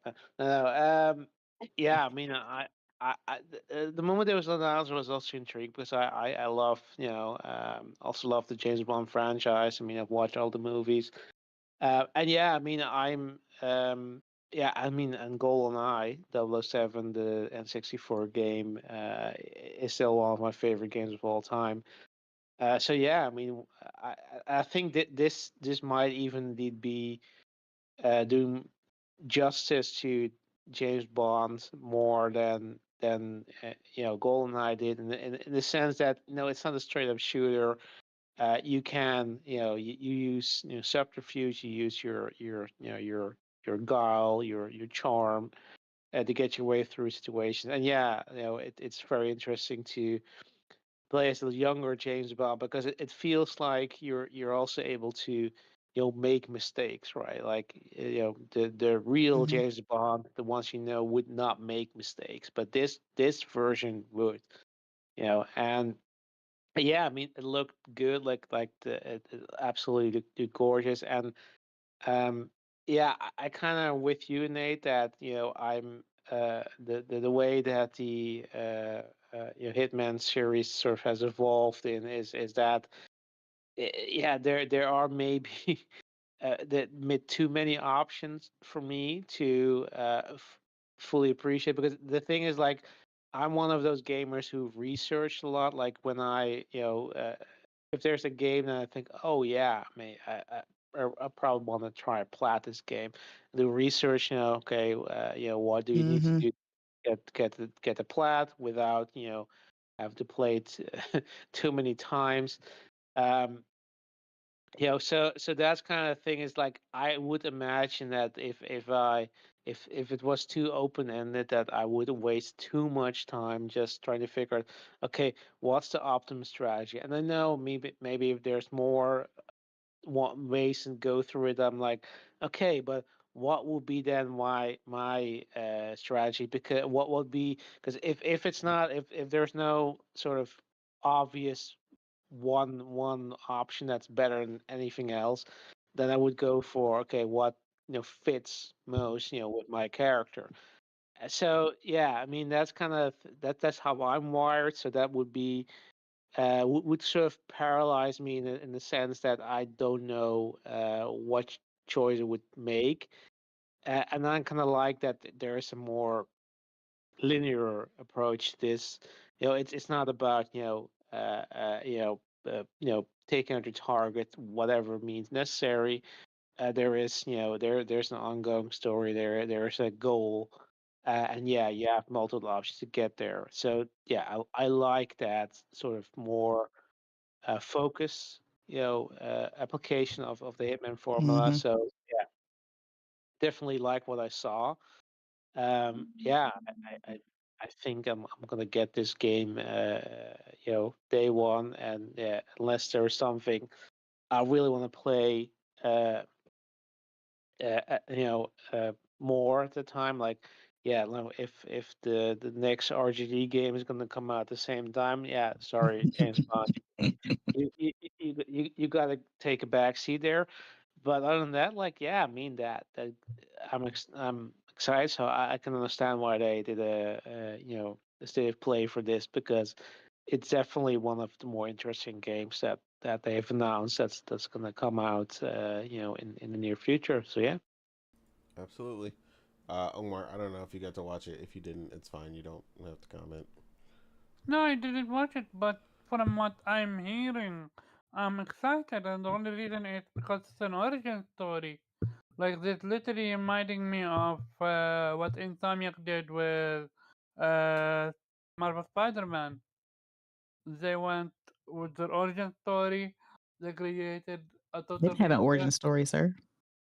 I mean, they did their own thing, but I get you. But with James Bond, the only thing I'm curious about is how different it's going to be from Hitman. Because I played a little. I'm not sure if I remember if I played a little Sir, bit why of did you it not watch the state of play? because I was busy. I've been out Omar, it was the 5 entire days time. ago, sir. Sorry? You could have watched it any time. It was like 5 days ago. I've been busy and I had to Excuses. catch up on gaming when This man making excuses. Okay. It's fine. like I literally been busy. Remember my house? Like You I could have watched it Yeah. while you were eating, Omar, because you're not playing while you're eating. You could have just, it's only like I 25 I had minutes. to catch up with a lot of anime. Oh my God. Anyway, okay, go Okay, ahead. but yeah, no, but I am excited about it, and I have seen Apparently a not. few. I Yeah. I have Okay. seen a few clips of it, which Okay, we can is skip Omar. He hasn't seen. This man, he said, no, I you didn't do watch it. Like, realize come on, Omar, damn. you do realize Twitter exists, right? Like I've seen Yes, Omar, a but that's few. like saying I watched it like, I watched the game on YouTube. There was a whole 30 minutes. You just watching little clips. Like, bro, come on, man. It's I fine. am You gonna can. play it. I literally mentioned that, and I'm excited Okay. about it. All Okay. right. Cool. Bye. I'll leave it at that. Yeah. Thanks, Omar. Uh. Okay. Yeah, we'll quickly cover this last one because it's just a rumor. Um. Just check the tone, so everybody feels about it, because this is obviously something that's been a long time coming. Um. But I think Jeff Grubb originally alluded to it, and now the rumor's picking up steam. The next and upcoming state of play is more reminiscent of a showcase that everybody's been asking for, that everybody has been getting on PlayStation's ass for, rightfully so. A ton of games have been missing in action, some for years, and this is supposed to be like the moment for them to finally have a state of play, to have this conversation, to show Wolverine, to finally get that further look at Intergalactic as we were promised. Saros was also promised that we would see more later this year, and given the time frame, it should be about time to see Cory Barlog's game from Sony Santa Monica also revealed. So everything. Okay. Yeah, so this is, like I said, it's supposed to still carry the state of play name, but obviously if all that shows up, it is showcase level. That is what people have been clamoring for a long time. PlayStation usually shifts into high gear, coming towards the last couple of years of their console. Everybody remembers the last few years of the PlayStation 4, so this is par for the course. Obviously we'll probably still see some other stuff. If it's fully first party focused, we'll probably see Fair Games or whatever the hell they're working on. I don't really care. But yeah, the rest of that stuff, yeah, it's definitely high time, and I'm down for it. And I think this is the shot in the arm PlayStation really needs. Just because they're doing well because the competition is doing trash, doesn't mean you don't need to still work for it. They've had a lot of failures. They've had a lot of setbacks, despite the success. But yeah, PlayStation needs to keep pushing forward, and I think finally showing this off, really pushing the excitement right before you end up getting the the advertising rights for GTA 6. I think this is how you set yourself up to not just hit 100 million consoles, but to soar past 100 million consoles, and this will make the difference, I believe. People who of course think exclusives or don't move the needle or this, that, and the third. I beg to differ. Showing all these and putting all these on display and really getting some noise going for a lot of these titles that we haven't been able to see, I think it's going to do tremendous. numbers. I know Housemark just got their new studio, so they're clearly going crazy because PlayStation does not reward trash. So they're clearly on point. And Saros is probably looking real crazy. Um, so again, I'm ready to see all this. I think this is exactly what they need. This would be exactly what I have been personally requesting from them for a long time. Like I About said, time, eh? yeah, like I do not expect anything less from PlayStation. I don't care how good their financials look. I always expect them to step it up. I always Yeah, expect better because I know what they're capable of. I know what these teams can achieve, and I know they got it in them. So and they need to make sure they keep delivering it in a timely manner.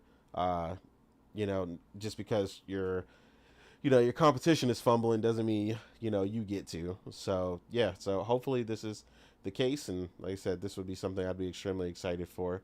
Omar, how would you feel about this if this turns out to be the case? We finally get dude. the How long massive have we been waiting show. for this? It's very very long time, years. Dude, dude. Like Intergalactic, we already know the gist of it. I'm super stoked to see more of it. What I'm mostly curious about is how Insomniac is going to blow us away with Wolverine. We know there are more, we know everything in between, but with the leaks that happened, I'm curious because I've seen a few clips from the leak. So I'm curious if it's gonna be staying the same, which of course polished and everything in between, or it's gonna be different. But besides that, Saros Return was one of my favorite IP. I can't stress it enough. One of the best IP PlayStation have ever created, and I'm super stoked to see what that's going to be. And let's not forget, you mentioned it, Cory Barlog's new game. What is he working on? And how far is it? So yeah, if this rumor turns to be true, oh boy. But as of right now, it's just a rumor. I'm gonna take it with a trillion kilo of salt, cause you know we've been duped how many times? Yeah, I Way know. too many. Way too many to give them the benefit of the doubt like that. How many times have we had? Oh yeah, we hearing this is going to be an actual showcase, only for them to say, oh yeah, apparently PlayStation chose to make it a state play.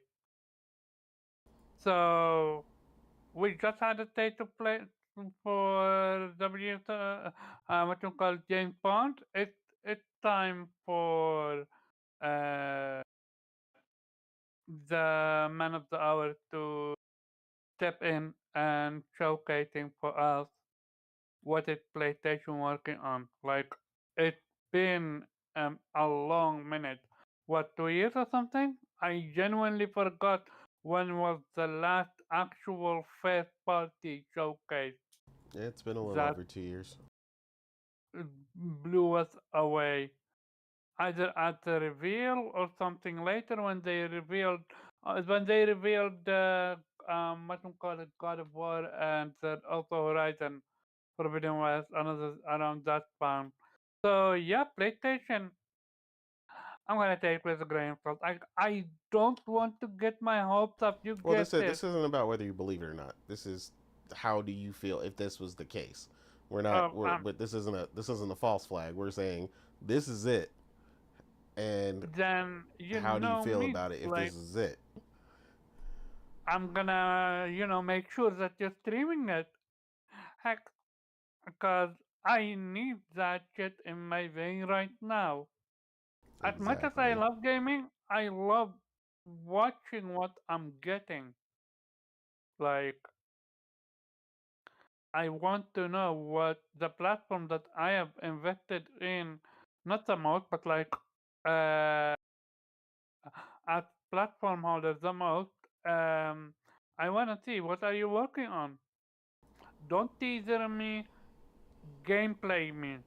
it's been what way too long for a teaser or a trailer. No, No, I agree. I need actual gameplay.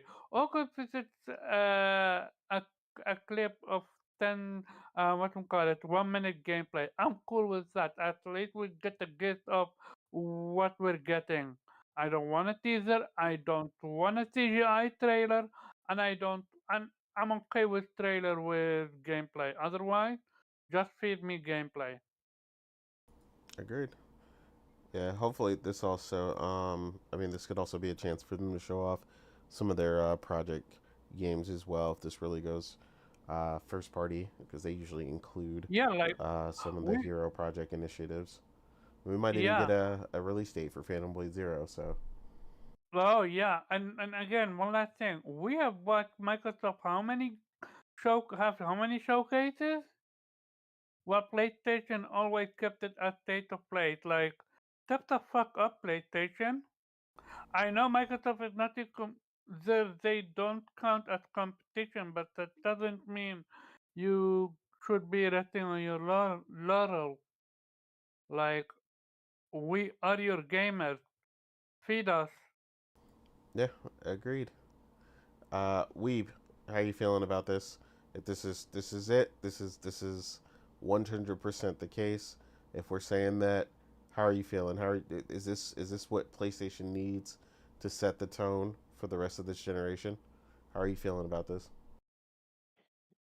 Yeah, it's always funny that every time we talk about this, that we're sort of saying, yeah, PlayStation is basically doing all the right things in terms of the quality of the games that are coming out, but just the messaging is always like, yeah, we want to know, what's coming, want to see what's coming, and yeah, I mean, it is sort of a strange position to be in that you're getting, what you want, but you're not told about, what you want, right? And that's sort of in a way sort of the opposite of what Xbox doing. They're showing you things, and and then in the end, either of those games are way off their their release date, or they get canceled.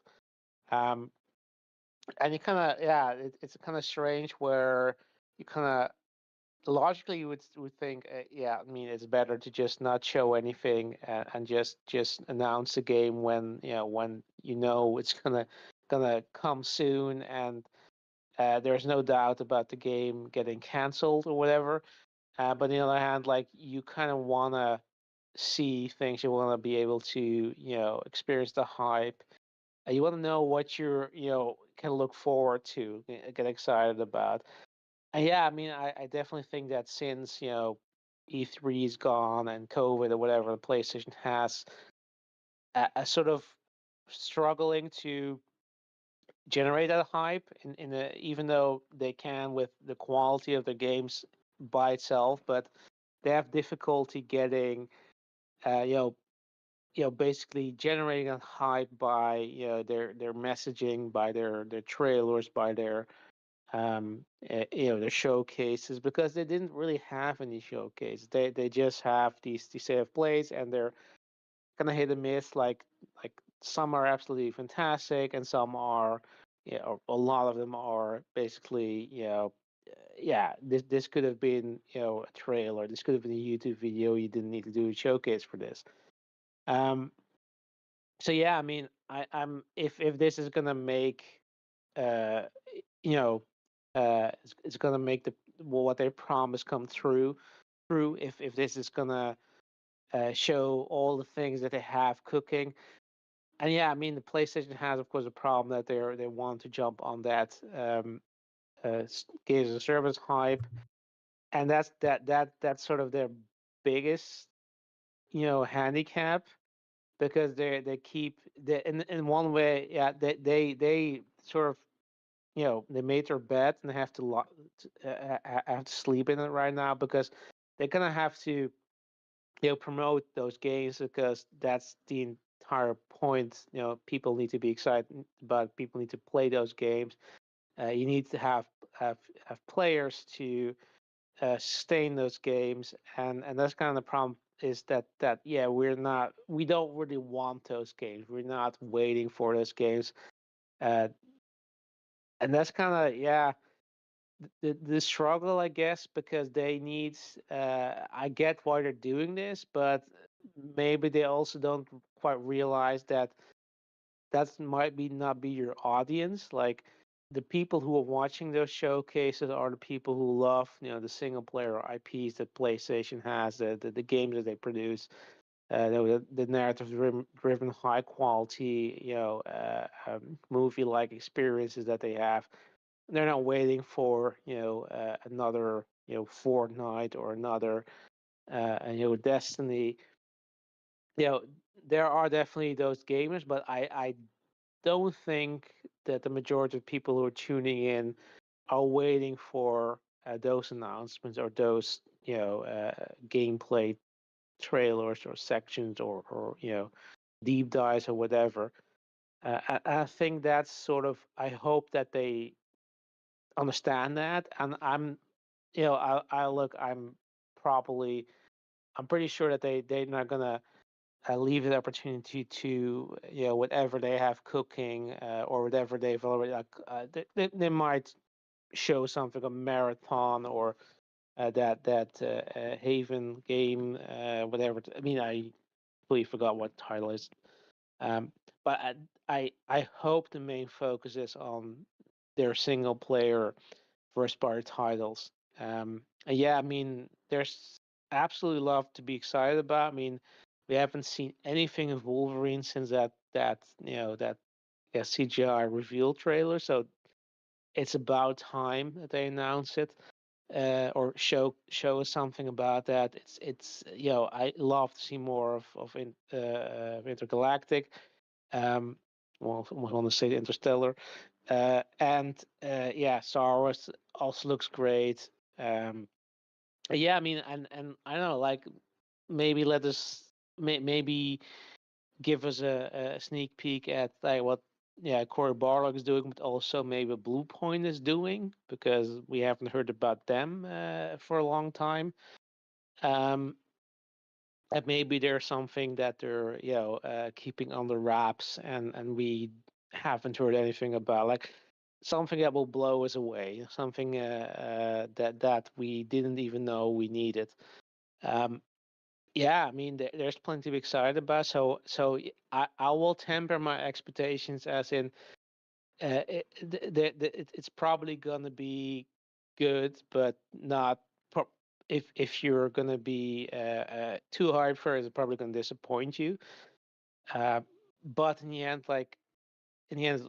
all that matters is the games we're getting, and I think PlayStation at least is a sure bet.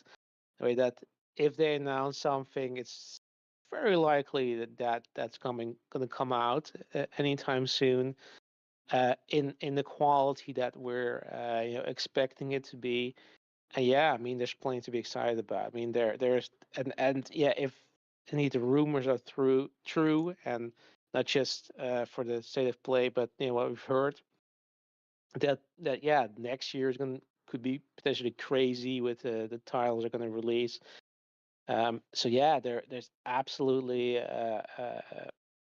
things to be excited about. So yeah, I'm absolutely, of course, going to watch it, but I'm absolutely hyped, and I do want to be very positive about about the expectation I have, like about what they're going to deliver. So yeah, I mean, I'd say.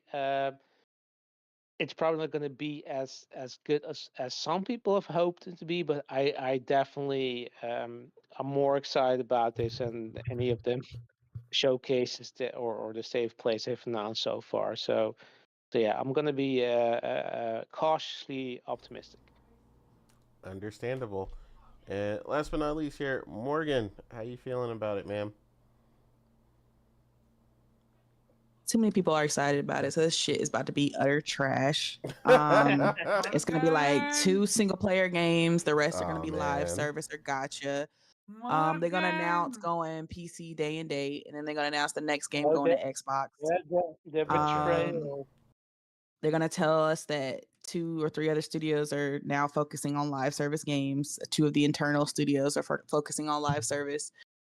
Probably a canceled project that we were looking forward to, you know, some shit like that. Like Morgan, that's what I'm I'm expecting. supposed to be the Debbie Downer one. Come Um, on. so yeah, that's basically what I'm expecting from this showcase. Like again, when you get too excited about what PlayStation is gonna do, they always come through and just kick you in Just the fucking let you shins. And down. it's like, nah, actually, we Damn, were never gonna do Morgan.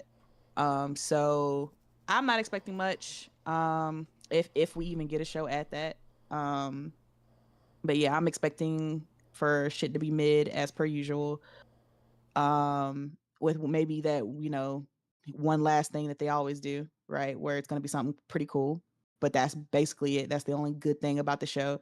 Just like when it was the only good thing about the show was for the state of play was like that Astrobot announcement, and the last one was the only good thing was the Ghost announcement. Like it's always like the last thing is the only thing that's good and memorable about the show. I'm expecting something like that.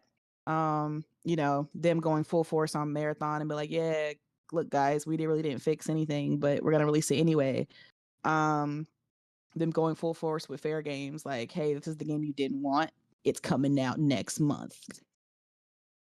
Like the game where all the lead creatives left. Yeah, that game's coming out. I just, you know, and then maybe that Horizon MMO, that'll probably be trash. that'll be What Gorilla's happened to new you, initiative. Morgan? It won't even be Horizon 3. It'll just be the MMO and the online. Oh my That'll god. be The Gorilla's horror. new focus Jesus. going Please forward. Hey, can you mute Morgan? I'm depressed right now. This is basically what I'm expecting. I'm not expecting shit. Because Holy shit! for the Like I get the past 3 or 4 years or whatever, PlayStation's just every time people get excited and be like, "Oh, this is a showcase. They're gonna have this, and this." Ain't shit been shown, but like live service and gotcha bullshit. So I mean, I'm not really expecting much. Like, I mean, yeah, it's time for Wolverine, so that'll probably be the one thing we get, and then Saurus because they did say that we're gonna get that at the end of the year. So it's probably those 2, and that's it. But yeah, and then like I said, other than that, like live service shit and PlayStation trying to, you know, incentivize us to play the live service bullshit that they develop. But yeah, that's basically what I'm expecting. But see, because my expectations are so low, they can't disappoint me. I'm just setting myself up to not be disappointed. So they can only just meet them or exceed them at this point. So it is what it yeah. is. What happened? When What do you mean what happened? This is literally how I always felt. Like I've never I've just accepted the fact that PlayStation just doesn't want to do a showcase. Like it is what it is. Like I'm not gonna okay. this isn't new. This is how I've been I feeling. feel you. Like I'm with you. I'm with you. If it's if like it that, happens, like it that. happens. If it But doesn't, it doesn't. what Like it is what it is. what if it's what we've been asking them to do? Whoa. Then sure. Then at that point, then I will express feelings. But I'm not going to set myself up for that. No. I'm not setting myself up to that. That's what I said. I'm not saying you are. I'm talking about me. Yeah, like we all are taking it with trillion kilo of salt, but the hope is there. But I get you. We've been let down too many times to, for it to be real. Yeah, I think to be honest, at this point, I'm not mad about it. It is you like just I'm at the point of where accepted it. it is what it is. Like I'm just not. Is this the way PlayStation's moving? So it is what it is. Like I'm not gonna get angry about it and like rant about it on Twitter like some people do. I'm just okay. This is what they want to do. Fine. Understandable. Yeah, I don't know. I don't know if Herman or whoever the hell's choice this crap has been for this long really understands the way PlayStation used to set the tone. Because they get to see this stuff day in and day out. Yeah. They're in like I don't care mode. But it's like, yeah, you can't just be out here starving people. So, Like I Mhm. said, I yeah, mean, we they know what's felt it I coming, being don't but care you know, acceptable to just give people state of plays, and then that's fine. Like that's the bar they've set. Like, which all we is have to do is give terrible. gamers state of plays, Jesus, and that they'll just take it. So Jesus. I don't care about it because of where they are. They literally threaten the competition. Like, look, So Herman. I know Concord was your baby, but I really don't give a fuck. Move the fuck mhm. And on. he's not stopping either. He said he Yeah, going full force on that live yeah. service. Like he was He so said we gonna mopey continue to go. about We're that gonna shit continue to during that push. interview, and like that fireside chat. I was like, man, you look like you about to cry about it. Like, calm down. Like, if you don't get back in there and get these teams right and Mhm. give me the He said, games I "Listen, need. we so expect to fail. All I right, it's as so long as we from fail early, they're cool so with it." so No. from what we've been hearing, it does sound they learned from Concord. And I'm not Otherwise, saying he fair didn't game. learn. I'm just saying he still looked like he was about to cry over that shit during the fireside chat. I mean, Otherwise, the real test of that is whether Fair Games comes out, and if it does, if it's good. Because if it comes out and it's terrible, then they didn't learn shit. Exactly. Like, we so did hear that it's I terrible. will judge that based on how they move with Fair Games. Yeah, because Like, if you're putting stuff out that's still trash, like, yeah, because if then Fair you Games didn't comes out learn. and that shit bombs, and then they have to close that shit down or shut that game down too, they didn't learn shit from Concord. Yeah, I So agree. But the thing is, they are so doubling down on live service. They're already making a new game by Bungie or affiliated with Bungie called Bear something. So the live service sadly is not stopping. Well, I mean, they yeah, I never mean, said they were. I They know the never live said they service were isn't stopping. stopping. I'm just saying, if they actually learned from it, then it'll be based on what happens with Fair Games. Like, if it comes out and it's good, cool. But if it comes out and it's terrible, then they've learned nothing from Concord, because they learn nothing from the lessons of, oh, if as long as it's shiny and it's got pretty graphics, then that'll make a good live service game. Like, that seemed to be Sony's mentality when it came to Concord, and it didn't work. So if they release Fair Games and the shit flops, then they didn't learn nothing from Concord. Because if it's in development right now and it's looking like it's not gonna, hit, if it's looking terrible, like, especially from the They're fact supposed that to not cut it only off at the Jade knees. Raymond left, but the lead creative director left also. And if it's looking like it's not gonna hit, then they need to just cancel it. They need to throw it out, and they need to just scrap it and move on. But if it looks terrible and they be like, fuck it, we're gonna push the button anyway, then again, they learn nothing from Concord. Agreed. Well, yeah. It's a sad reality when this is the PlayStation we're dealing with. Either way, we'll see what happens. I mean, it's supposed to happen this month, so either it happens or it doesn't. We'll see what happens. If it does and they knock it out the park, great. If they don't, Great. I mean, I'll take it business if they as do. usual. But yeah, with that, we're gonna go ahead and get up out of here. We let the people know where they can find you, sir. You can find me on Twitter and Blue Sky as a Weep Sheriff at Infinite Rhizome, and yeah, Otter Nation. Otter Nation. Otter Nation. Morgan, where can the people find you, ma'am? You're gonna find me on PSN, because I'm about to play the hell out of some Triangle Strategy. Like, I have been thinking about this the entire podcast. No offense, but it's just been on my mind. I mean, I want to get back to it's it. that good. It's that good, so I get it.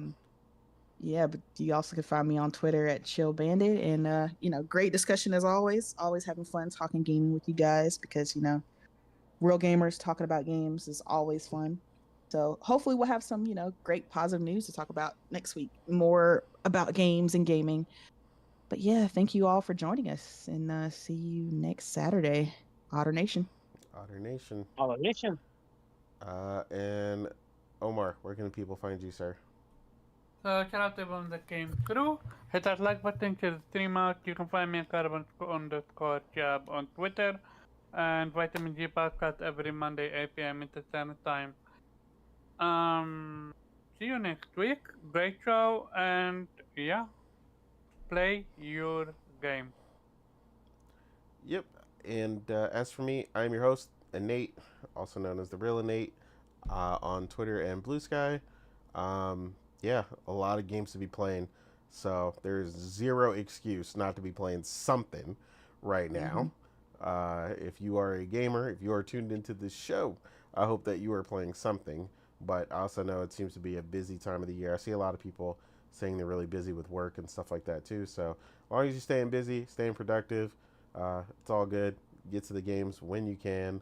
I mean, they're not going anywhere. But yeah, in your free time, when you can, make sure to get it done because that's what it's all about at the end of the day. Somebody actually asked me earlier on Twitter, um, about certain conversations that I don't ever really seem to have. Um, and I explained to them that I reserve those conversations for when I have that discussion with people who are capable of having measured conversations like we are here, um, and like we do with the chat, where we can agree to disagree even when we don't. Yeah, we're not shouting at each other.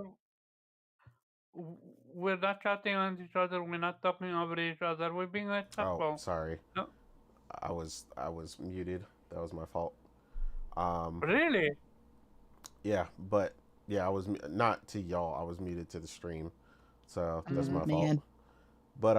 But yeah, like I was saying, I'm your host, the Real Innate, on Twitter and Blue Sky, also known as Innate. Like I said, at the end of the day, play your games. There's a lot of great games to be played right now. Play them when you can. Like I said, a lot of people have been busy lately. I did say this a minute ago, but you guys couldn't hear me because I accidentally muted myself. I don't know what button I pressed to do that on accident. Um, but yeah, like I said, like I was telling them that someone asked me about certain conversations that I don't seem to have on Twitter. There's a lot of people have been having a lot of discussions about general things, the Switch 2, and the like. And, um, I ultimately told them, like, I don't feel a need to conversate on it or, via post on Twitter all the time because you always get one extreme or the other on Twitter. A lot of times you get unproductive conversations that require nuance because there's really no nuance to be had on Twitter unless you're again talking to people who are capable of having measured, cordial conversations like we do here on the show, like we do with the chat and some of the other discords that we're in with some of you guys. So you guys know what we mean when we say that. We've all seen the craziness and the nonsense going on Twitter, where a lot of people just are incapable of having any measured or hope of a nuanced conversation when it comes to gaming. So some conversations I just avoid until I could have them with people who have at the very least a high enough intellect to hold a solid conversation. Because I'm really starting to wonder about the reading comprehension level of the general public or Twitter for that matter. But yeah, ultimately, man, we're gonna go ahead and get up out of here. Thank you for everybody who came through. It was a lot of fun. Great conversations, like we said, as always. Shout out to Kay on the road. But yeah, we're gonna get up out of here. Otter Nation. Otter Nation. Otter Nation. Otter.